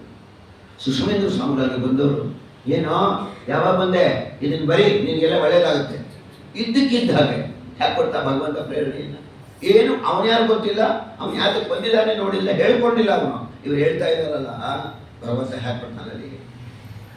ಆಮೇಲೆ ತಿರ್ಗ ಹೋದ ಕೇಳಕ್ಕೆ, ತಾನು ಬಂದಿದ್ದು ತಮಗೆ ಯಾಕೆ ಗೊತ್ತಾಯಿತು, ನೀವು ಮಾಡಿದ ಉದ್ದೇಶ ಬಲು ಒಳ್ಳೆಯದಾಯಿತು ನನಗೆ, ನಾನು ಏನು ಪ್ರಕಾರ ಮಾಡ್ತೀನಿ. ನಾನು ಯಾವಾಗ ನೋಡೋದು ನಿನ್ನ, ನಾನೇನು ಹೇಳಿದೆ, ರಾಯರು ನಮಸ್ಕಾರ ಮಾಡಿ ಹೋಗು ಇಷ್ಟೇ. ರಾಯರು ಯಾವಾಗಲೂ ಕೂಡ ಮನುಷ್ಯರಿಗೆ, ಜೀವರಿಗೆ ಈ ಪ್ರೇರಣೆ ಮಾಡಬೇಕಾದ್ರೆ ಸ್ವಾಮಿ ನಮಗೂ ಗೊತ್ತಿಲ್ವೇ, ಸರ್ವಾಂತರ್ಯಾಮಿ. ಅಕ್ರೂರನ್ನು ನೋಡೇ ಇಲ್ಲ, ಬಂದ್ಬಿಟ್ನಲ್ಲ ಮಧುರೆಯಿಂದ ಗೋಕುಲಕ್ಕೆ. ಅಕ್ರೂರನ್ನು ಇವತ್ತೇ ನೋಡ್ತಾ ಇರೋದು. ಅಕ್ರೂರ ಯಾವಾಗ ಬಂದೆ ಅಂತ ಕೇಳಬೇಕಾದ್ರೆ ಎಷ್ಟಿದೆ ಬೇಡ. ಅಕ್ರೂರ ನೋಡಿದ ಕೃಷ್ಣನನ್ನ, ಕೃಷ್ಣ ಹತ್ತಿರಕ್ಕೆ ಕರೆದ. ಅಕ್ರೂರ ನೀನು ಕ್ಷೇಮದಿಂದ ಇರುವೆಯಾ? ಕೇಳ್ತೀವಲ್ಲ ಯಾರು ಬಂದಾಗ ಮೊದಲನೇ ಪ್ರಶ್ನೆ, ನೀವು ಕುಶಲವೇ, ಕ್ಷೇಮವೇ, ಚೆನ್ನಾಗಿದ್ದೀರಾ ಇವೆಲ್ಲ ಕೇಳ್ತೀವಲ್ಲ ನಾವು. ಹೇಗಿದ್ದೀರಿ ಅಂತ ಕೇಳಬಾರ್ದು, ಅದು ಪ್ರಶ್ನೆ ಅಲ್ಲ. ತುಂಬ ಸೀರಿಯಸ್ ಆಗಿ ಸ್ವಲ್ಪ ಚೇತರಿಸ್ಕೊತಾ ಇರ್ತಾರೆ. ಡಾಕ್ಟರ್ ಬಂದು ಕೇಳ್ತಾರೆ ಹೇಗಿದ್ದೀರಿ ಅಂತ, ಅವ್ರು ಕೇಳಿ. ಆವಾಗ ಸಾಮಾನ್ಯವಾದ ಬಂಧುತ್ವದಲ್ಲಿ, ವಿಶ್ವಾಸದಲ್ಲಿ, ಗೌರವದಲ್ಲಿ ಹೇಗಿದ್ದೀರಿ ಅಂತ ಕೇಳಕ್ಕೋಗ. ಅಕ್ರೂರ ನೀನು ಕ್ಷೇಮದಿಂದ ಇರುವೆಯಾ? ಮೊದಲನೇ ಪ್ರಶ್ನೆ. ಕೃಷ್ಣ, ನಾನು ಕ್ಷೇಮದಿಂದ ಇರೋಕ್ಕೆ ನಾನು ಯಾರು? ನೀನೇನು ಅನುಗ್ರಹ ಮಾಡ್ತೀಯೋ ಅದೇ ನಮಗಾಗಿರ್ತಕ್ಕಂಥ. ನಿನ್ನನ್ನು ನೋಡ್ತಾ ಇದ್ದೀನಲ್ಲ, ಎಲ್ಲ ಕಷ್ಟಗಳು ಮುಗಿದಿವೆ, ಎಲ್ಲ ಕಷ್ಟಗಳು ಇಲ್ಲ, ತೊಂದರೆ ಇಲ್ಲ. ಆದ ಕಾರಣ ನಿನ್ನ ದರ್ಶನ ಆಗ್ತಾ ಇದೆ ನನಗೆ. ನನಗಿನ್ಯಾವುದಪ್ಪ, ನಾನು ಹೇಗಿರ್ತೀನಿ? ಯಾರಾದ್ರು ಕರೆದ್ರೆ ಬನ್ನಿ, ಬರ್ತೀನಿ, ನಾನೇ ಬರ್ತೀನಿ. ನಾನು ಬಂದರೆ ನಿಮ್ಮನೆ ಕೆಲಸ ಆಗೋದು ಅನ್ಬಾರ್ದು. ದೇವರು ಮಾಡಿಸ್ತಾ ನಡೀನಿ, ಭಗವಂತನ ಮೇಲೆ ಹಾಕ್ಬೇಕು, ಅದು ಭಾಗವತ ಧರ್ಮ. ಅಕ್ರೂರ ಮೊದಲನೇ ಪ್ರಶ್ನೆ ಹೇಳಿದ. ಅಕ್ರೂರ, ವಸುದೇವ ದೇವಕಿಯರು ಹೇಗಿದ್ದಾರೋ? ಕೃಷ್ಣನ ಪ್ರಶ್ನೆ ನೋಡೇ ಇಲ್ವಲ್ಲ, ನೋಡಿ ತುಂಬ ಅವತ್ತು ನೋಡಿದ್ದಲ್ಲ ಬಿಟ್ಟಿದ್ದೀನ. ಆಗ ಅಕ್ರೂರ ಹೇಳ್ತಾನೆ, ಕೃಷ್ಣ ನಿನ್ನನ್ನು ಮಗ ಎಂದು ತಿಳಿದದ್ದರಿಂದ ಬಂಧನದಲ್ಲಿದ್ದಾರೆ. ಇನ್ನೇನು ಭಗವಂತನನ್ನ ಮಗ ಅಂತ ತಿಳಿದರೆ ಅದಾಯ್ತು. ಅಕ್ರೂರ, ಸಂಸಾರ ಬಿಡುಗಡೆಗೆ ಮನಸ್ಸು ಮಾಡಿರುವೆಯಾ? ಕೃಷ್ಣನ ಪ್ರಶ್ನೆ. ಸಂಸಾರ ಬಿಡುಗಡೆಗೆ ಕೃಷ್ಣ, ನಿನ್ನನ್ನು ನೋಡ್ಬೇಕಾದ್ರೆ ಸಂಸಾರದನ್ನ ಇಷ್ಟೇನಾದ್ರು ಒಂದು ಲಿಂಕ್ ಇದ್ರೆ ದರ್ಶನ ಆಗೋದೇ ಇಲ್ಲ. ಒಂದು ಸ್ವಲ್ಪವಾದರೂ ಕೂಡ ಸಂಪರ್ಕ ಇರಬಾರದು, ಹಾಗೆ ಬಿಟ್ಟಿರಬೇಕು ಸಂಸಾರನ. ನಿನ್ನೆ ದರ್ಶನ ಆಗ್ತದೆ. ಈಗೇನು ಮಾಡ್ತಾ ಇದೆಯಾ ನೀನು? ನಂಗೆ ದರ್ಶನ ಕೊಡ್ತಾ ಇದೆಯಾ? ನೀನು ನನಗೆ ದರ್ಶನ ಕೊಟ್ಟಿರುವುದರಿಂದ ನಿನ್ನ ಸಂಸಾರ ಬಿಡುಗಡೆ ಆಗೇ ಇದೆ ನನಗೆ ಅಂತ ಅವನಿಗೆ ಹಿಂದಿರುಗಿಸ್ಬಿಡ. ಕೃಷ್ಣ ಕೇಳಿದ ಈ 3-4 ಪ್ರಶ್ನೆಗಳು ಅಕ್ರೂರನಿಗೆ ಎಷ್ಟು ಚೆಂದಾಗಿದೆ ಅಂತ ಹೇಳಿದ್ರೆ, ಮತ್ತೆ ಏನು ಬಂದದ್ದು? ಕಂಸ ಕರೆದಿದ್ದಾನೆ, ಬಾ ಬಿಲ್ಲು ಹಬ್ಬ ಮಾಡ್ತಾನಂತೆ. ಗೊತ್ತಾಗೋಯ್ತು ಗೋಕುಲದ ಜನಕ್ಕೆ. ಬಂದುಬಿಟ್ರು, ರಥದ ಮುಂದೆ ನಿಂತುಬಿಟ್ರು, ರಥವನ್ನು ಹಿಡ್ಕೊಂಡ್ರು, ರಥದ ಮುಂದೆ ಮಲಗಿಬಿಟ್ರು. ಯಾರಂತೆ ಬಂದಿರೋದು? ಅವನು ಯಾರೋ ಮಥುರೆಯಿಂದ ಬಂದಿದ್ದಾನಂತೆ. ಯಾರವನು? ಅಕ್ರೂರನಂತೆ. ಕೃಷ್ಣನನ್ನು ಕರ್ಕೊಂಡು ಹೋಗಿ ಬಂದಿದ್ದಾನ ಅಕ್ರೂರ. ಯಾರವ್ರಿಗೆ ಆ ಹೆಸರಿಟ್ಟವರು? ನಮ್ಮ ಕೃಷ್ಣನನ್ನು ನಮ್ಮಿಂದ ಕರ್ಕೊಂಡು ಹೋಗ್ತಾನಲ್ಲ ಅವನು ಕ್ರೂರ, ಅಕ್ರೂರ ಅಲ್ಲ ಅವನು ಅಂತ ಹೇಳ್ತಾ ಇದ್ದಾರೆ. ರಥವನ್ನು ಹಿಡಿದು ಜಗ್ಗ ನಿಂತರು. ಕೃಷ್ಣ, ರಥ ಹತ್ತ ಕೂಡದು, ನೀನು ಹೋಗ್ಕೂಡದು, ಗೋಕುಲ ನಿರ್ಗಮನ. ಕೃಷ್ಣ ಹೇಳ್ತಿದ್ದಾನೆ, ಹೋಗಿ ಬರುವೇನು ನಾಗವೇಣಿಯರೇ, ನಾನು ಹೋಗಿ ಬರ್ತೀನಿ, ಚಿಂತೆ ಮಾಡಬೇಡಿ, ಬೇಗ ಬಂದು ನಿಮ್ಮನ್ನು ನೋಡ್ತೀನಿ ಅಂದ. ಬರಲೇ ಇಲ್ಲ ಗೋಕುಲ ನಿರ್ಗಮನ, ಬರಲೇ ಇಲ್ಲ. ತಿರ್ಗಾ ಹೇಳ್ದ, ಸಮಾಧಾನ ಮಾಡಿ ಕಳಿಸಿಬಿಟ್ಟ. ವಿಚಾರ ತಿಳ್ಕೊಳ್ಳೋಕ್ಕೆ ಆಮೇಲೆ ಅಕ್ರೂರನನ್ನು ಕರೆದ, ಉದ್ಧವನನ್ನ ಕಳಿಸಿದೆ. ಇಲ್ಲಿಗೆ ಉದ್ಧವನನ್ನು, ಇಲ್ಲಿಗೆ ಗೋಕುಲಕ್ಕೆ. ಗೋಕುಲದಿಂದ ಹೊರಟ ಸ್ವಾಮಿ ರಥದಲ್ಲಿ ಹೋಗ್ತಾ ಇದ್ದಾನೆ. ಅಕ್ರೂರ ಕೂಡಿಸ್ಕೊಂಡು ಹೋಗ್ತಿದ್ದಾನೆ. ಬಲರಾಮ ಕೃಷ್ಣರು ಆ ರಥದಲ್ಲಿ ಕುಳಿತು ಹೋಗ್ತಿದ್ದಾರೆ. ಮಾರ್ಗ ಮಧ್ಯದಲ್ಲಿ ಯಮುನಾ ನದಿ. ನಾನು ಮಧ್ಯಾಹ್ನ ಸಂಧ್ಯಾ ವಂದನೆ ಮಾಡಬೇಕು ಅಂದ ಅಕ್ರೂರ. ಮಧ್ಯಾಹ್ನಕ್ಕೆ ಮಾಡಪ್ಪ. ಹೋಗಿ ಅಕ್ರೂರ ಇಳಿತಾನೆ ನದಿಯಲ್ಲಿ. ಅರ್ಘ್ಯ ಕೊಡಕ್ಕೆ ನೀರು ತುಂಬ್ಕೋತಾನೆ. ಆ ನೀರಿನೊಳಗೆ ಕಾಣಿಸ್ತಾ ಇದ್ದಾನೆ ಕೃಷ್ಣ. ಈಗೇನು ಕೃಷ್ಣ ಇಲ್ಲಿ ಕಾಣಿಸ್ತಾನ ನೀರಲ್ಲಿ? ಯಾವಾಗಲೂ ಒಂದು ರಥದಿಂದ ಮೇಲ್ಗಡೆ ರಥದಲ್ಲಿ ನೋಡ್ತಾನೆ, ಅಲ್ಲೂ ಇದ್ದಾನೆ, ರಥದಲ್ಲಿಯೂ ಇದ್ದಾನೆ, ಇಲ್ಲಿ ಅರ್ಘ್ಯೋದಕದಲ್ಲೂ ಇದ್ದಾನೆ. ಆಗಲೇ ಪ್ರಸಿದ್ಧವಾದ ಶ್ಲೋಕ, ನಹ್ಯಂ ಮಯಾನಿ ತೀರ್ಥಾನಿ ನ ದೇವ ವೃಚ್ಛಿರಾಮಯ ತೇ ಪುನಃ ತಿರುಕಾಲೇನ ದರ್ಶನ ಏವ ಸಾಧನ. ಇಂತಹ ಶ್ಲೋಕ ಇದು. ಅಕ್ರೂರ ಹೇಳ್ತಾನೆ ನಮಗೆ ಭಾಗವತ. ಆಗ ಅರ್ಘ್ಯೋದಕ ಪಡ್ಕೊಂಡು ಕೂತ್ಕೋತಾನೆ ಕೃಷ್ಣ. ಕೂತ್ಕೊಂಡ ಮೇಲೆ ನಂತರದಲ್ಲಿ ಹೋಗ್ತಾ ಇರ್ಬೇಕಾದ್ರೆ ಅಲ್ಲಿ ಒಬ್ಬ ಅಗಸ ಬಟ್ಟೆಯನ್ನ ತಗೊಂಡು ಹೋಗ್ತಾ ಇದ್ದಾನೆ. ಯಾರಿಗೋ ಬಟ್ಟೆ ಇದು? ಕಂಸನಿಗೆ. ಬೇಡ, ನಮಗೆ ಕೊಡು ಬಟ್ಟೆಯನ್ನು ತೆಗೆದುಕೊಂಡು. ಒಬ್ಬ ಕುಬ್ಜೆ, ಒಳ್ಳೆಗಿದ್ದಾಳೆ ಕುಬ್ಜೆ, ಗಂಧವನ್ನು ನಿತ್ಯ ತೆಗೆದು ಪಾತ್ರೆಯಲ್ಲಿ ಗಂಧವನ್ನು ತಗೊಂಡು ಹೋಗ್ತಾಳೆ ಕಂಸನಿಗೆ. ಯಾರಿಗೆ ಗಂಧ? ಕಂಸನಿಗೆ. ಬೇಡ, ಕೊಡಿ. ಕೊಟ್ಟೇ ಬಿಟ್ಟಲ್ಲ ಕೃಷ್ಣನಿಗೆ ಸ್ವಾಮಿ. ಆಗ ಅವಳನ್ನ 2 ಕಾಲುಗಳನ್ನು ತುಳಿದು ನಿಂತಿದ್ದಾಳೆ. 2 ಕಾಲುಗಳನ್ನು ತುಳಿದು ಅವಳ ಭುಜವನ್ನು ಹಿಡಿದು ಎತ್ತಿದ. ಸುಂದರವಾಗಿ ಆಗ್ಬಿಟ್ರು ಕುಬ್ಜೆ. ಬೇಗ ಆದ ಪರಿಣಾಮ ಇದು. ನನಗೆ ಗಂಧವನ್ನು ಕೊಟ್ಟಿಯಲ್ಲ, ನೀನು ಹೇಗೆ ವಕ್ರವಾಗಿ ಹಾಕಿರ್ಬೇಡ, ಬೇಡ ಹೋಗು, ಒಳ್ಳೆಯದಾಗಿ. ಹೀಗೆ ಕಳಿಸಿಕೊಟ್ಟರೆ ಮುಷ್ಟಿಕಾಸುರ ಚಾಣೂರ ಮಲ್ಲಯುದ್ಧ ವಿಶಾರದ. ಮುಷ್ಟಿಕಾಸುರರು ಇಬ್ಬರು, ಚಾಣೂರ ಮಲ್ಲ ಅಂತ ಕಳಿಸೋದು. ಜಟ್ಟಿಗಳು. ಅವರೊಂದ್ಸಲ ಒಬ್ಬರನ್ನ ಯಾರನ್ನಾರು ಹೀಗಂದುಬಿಟ್ರು ಸಾಕು, ದೂರ ಬಿದ್ದೋಗ್ತಾರೆ ಅವರು. ಅಂಥ ಜಟ್ಟಿಗಳವರು. ಆಗ ಅವರಿಬ್ಬರು ಕೃಷ್ಣನ ಮೇಲೆ ಬರ್ತಾರೆ ಯುದ್ಧಕ್ಕೆ. ಬಲರಾಮ ಕೃಷ್ಣರ ಮೇಲೆ ಅತಿ ದೊಡ್ಡದಾದಂತಹ ಯುದ್ಧ ಇಬ್ಬರಿಗೂ ಆಗುತ್ತೆ ಅವರಿಗೆ. ಅವರನ್ನು ಕೃಷ್ಣ ಕೊಲ್ತಾನೆ. ಮುಷ್ಟಿಕಾಸುರ ಚಾಣೂರ ಮಲ್ಲಯುದ್ಧ ವಿಶಾರದ. ಆಮೇಲೆ ಕೋಲಯ ಪೀಡ ಎನ್ನುವ ಆನೆ, ದೊಡ್ಡ ಆನೆ ಬಿಡ್ತಾನೆ ಕೃಷ್ಣನ ಮೇಲೆ ಬಿಟ್ಟಾಗ ಕೃಷ್ಣ ಆನೆಯ ಮೇಲೆ ನೆಗೆದು ಅದರ ತಲೆ ಮೇಲೆ ಕುಳಿತು ಗುದ್ದಿ ಅಂಕುಶ ಹಾಕಿರುವ ರೀತಿ ಎಳೆದು ಆ ಆನೆಯನ್ನ ಕೊಂದು ಆ ಆನೆಯ 2 ದಂತಗಳನ್ನ ಇಬ್ಬರು ಕೂಡ ಹೆಗಲ ಮೇಲೆ ಇಟ್ಕೊಂಡು ಬರ್ತಾ ಇದ್ದಾರೆ. ಕಂಸ ಮಾಡಿದ ಪ್ರಯತ್ನಗಳೆಲ್ಲ ಹೋಗ್ತಾ ಇದೆ, ಒಂದು ಪರಿಣಾಮನೇ ಆಗ್ತಾ ಇಲ್ಲ. ಆಗ ಕಂಸ ಮಂದಿರಕ್ಕೆ ಹೊರಟ. ಕಂಸ ಅನ್ಕೋತಾ ಇದ್ದಾನೆ, ಚೆನ್ನಾಗಿದೆ ರುಕ್ಮಿಣೀಶ್ವರಿ ಇರೋದು, ನಾನು ಯಾಕೆ ಕೃಷ್ಣನನ್ನ ವಿರೋಧ ಮಾಡಿಕೊಂಡೆ? ಅವನ ಮನಸ್ಸಾಗಿ ಹೇಳ್ತಾ ಇದೆ, ನೀನು ಮಾಡಿರೋದು ತಪ್ಪು ಕಂಸ. ನೇರ ತಾನೇ ಹೇಳ್ಕೊತಾನೆ, ಇಲ್ಲ ನಾನು ಮಾಡ್ತಿರೋದು ಸರಿಯಾಗಿದೆ, ಕೊಲ್ಲಲೇಬೇಕು ಅವನನ್ನು. ಒಂದು ರೀತಿ ಅನ್ಕೋತಾನೆ. ಮನಸ್ಸು ಒಂದು ಕಡೆ ಪ್ರೇರಣೆ ಕೊಡುತ್ತೆ, ತಾನೂ ಕೂಡ ಒಂದು ಕಡೆ ನಿಶ್ಚಯ ಮಾಡ್ಕೋತಾನೆ. ಏಕಪಾತ್ರಾಭಿನಯ ಇದ್ದವರು. ಆಗ ಬಲರಾಮ ಕೃಷ್ಣರು ಕಂಸನ ಮಂದಿರಕ್ಕೆ ನುಗ್ಗಿದರು. ಎಲ್ಲವೋ ಕೃಷ್ಣ, ಎಷ್ಟು ದೊಡ್ಡವನಾಗಿದೆಯೋ, ಅವತ್ತಿಲ್ಲೇ ಹೊರಟುಬಿಟ್ಟು ಹೋದಿಯಂತೆ, ಮೋಸ ಮಾಡಿ ಅಲ್ಲಿಗೆ ಹೋದೆಯಾ, ನನಗೆ ಹೆದರಿಕೊಂಡು ಹೋದೆಯಾ, ಈಗ ನನ್ನ ಮುಂದೆಯೇ ಬಂದಿದ್ದೀಯ, ಬಾ ಅಂದ್ಬಿಟ್ಟಿದ್ದೆ. ಕಂಸ ಇಬ್ಬರನ್ನು ಹಿಡಿದುಕೊಂಡ, ಎರಡು ಕೈನಲ್ಲಿ, ಒಬ್ಬೊಬ್ಬರನ್ನ ಒಂದೊಂದು ಕೈಯಲ್ಲಿ ಎತ್ತು ಬಿಟ್ಟ ಮೇಲಕ್ಕೆ. ನಿಮ್ಮನ್ನು ಹೀಗೆ ಜಜ್ಜಿ ಬಿಡ್ತೀನಿ ಅಂತ ಹೇಳ್ದ. ಕೃಷ್ಣ ನಕ್ಕು ಬಿಟ್ಟ. ಅಷ್ಟು ಸುಲಭವಲ್ಲ. ಎಷ್ಟು ಹಿಂಸೆ ಪಟ್ಟಿದ್ದೆ ಪ್ರಜೆಗಳಿಗೆ ಪೀಡೆ ಆಗಿದೆಯಾ ನೀನು, ನಿನ್ನನ್ನು ಕೊಲ್ಲಲೇ ನಾವು ಬಂದಿದ್ದೇವೆ, ಬಿಲ್ಲು ಹಬ್ಬ ಅಂತ ಸುಳ್ಳು ಹೇಳಿ ನಮ್ಮನ್ನು ಕರೆಸ್ಕೊಂಡಿದ್ಯಾ ಅಂತ ಹೇಳಿ ಕಂಸನನ್ನ ಕೆಳಗಿದ ನೆಲಕ್ಕೆ. ಕಂಸ ನೆಲಕ್ಕೆ ಬಿದ್ದ ಕೂಡಲೇ ಕೃಷ್ಣ ನೆಗೆದು ಅವನ ಎದೆಯ ಮೇಲೆ ಕುಳಿತ. ಒಂದು ಕೈಯಲ್ಲಿ, ಪುಟ್ಟ ಕೈಯಲ್ಲಿ ಅವನ ಕುತ್ತಿಗೆಯನ್ನು ಹಿಡಿದ, ಉಸಿರಾಡಕ್ಕಾಗದಾಗೆ. ಇನ್ನೊಂದು ಕೈಯಲ್ಲಿ ಗುದ್ದಿ ಮುಖ, ಕುತ್ತಿಗೆ, ಎದೆ, ಬೆನ್ನು ಎಲ್ಲ ಗೊತ್ತಿಲ್ಲ. ಈ ಒಂದು ಕೈಯನ್ನು ತೆಗೀದೇ ಇಲ್ಲ. ಯಾಕೆ? ಕೈಯನ್ನು ಹಿಡದೇ ಇದ್ದಾನೆ.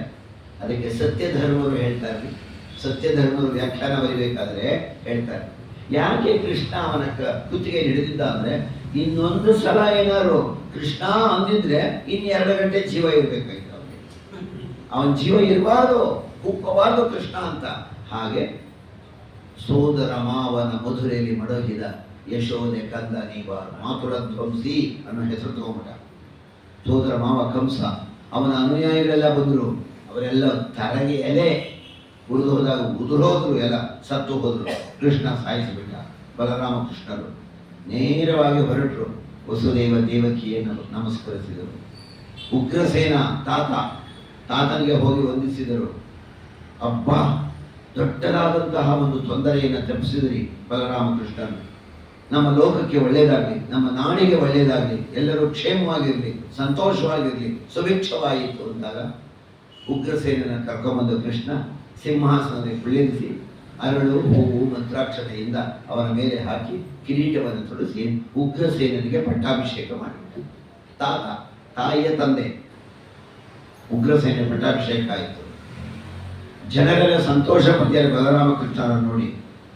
ಕಂಸ ಅವನ ಹೆಂಡತಿಯರು ಆಸ್ತಿ ಮತ್ತು ಪ್ರಾಸ್ತಿ, ಅವರ ಅಪ್ಪ ಜರಾಸಂಧನ ಅಳಿಯನೇ ಕಂಸ. ನನ್ನ ಅಳಿಯನನ್ನ ಕೊಂದ, ನನ್ನ ಹೆಣ್ಣು ಮಕ್ಕಳ ಸ್ಥಿತಿ ಹೀಗಾಯಿತು ಅಂತ ಜರಾಸಂಧ ಕೃಷ್ಣನ ಮೇಲೆ ಯುದ್ಧಕ್ಕೆ ಬರಕ್ಕೆ ಪ್ರಾರಂಭಿಸಿದ. ಭಾರಿ ಯುದ್ಧ ಜರಾಸಂಧ ಕೈಗೊಂಡದ್ದು. ಜರಾಸಂಧ ಮಾಡಿದಂತಹ ಆ ಪರಾಜಯ ಹೇಗೆ, ಮುಂದಕ್ಕೆ ಏನೇನಾಯಿತು, ಇವನು ಏನು ಮಾಡ್ತಾನೆ ಕೃಷ್ಣ ಎನ್ನುವುದನ್ನು ಮುಂದಿನ ಈ ಒಂದು ಸೆಷನ್ನಲ್ಲಿ ತಿಳ್ಕೊಳ್ಳೋಣ. ಒಂದು 10 ನಿಮಿಷ ಸ್ವಲ್ಪ ರಿಲ್ಯಾಕ್ಸ್ ಆಗೋಣ.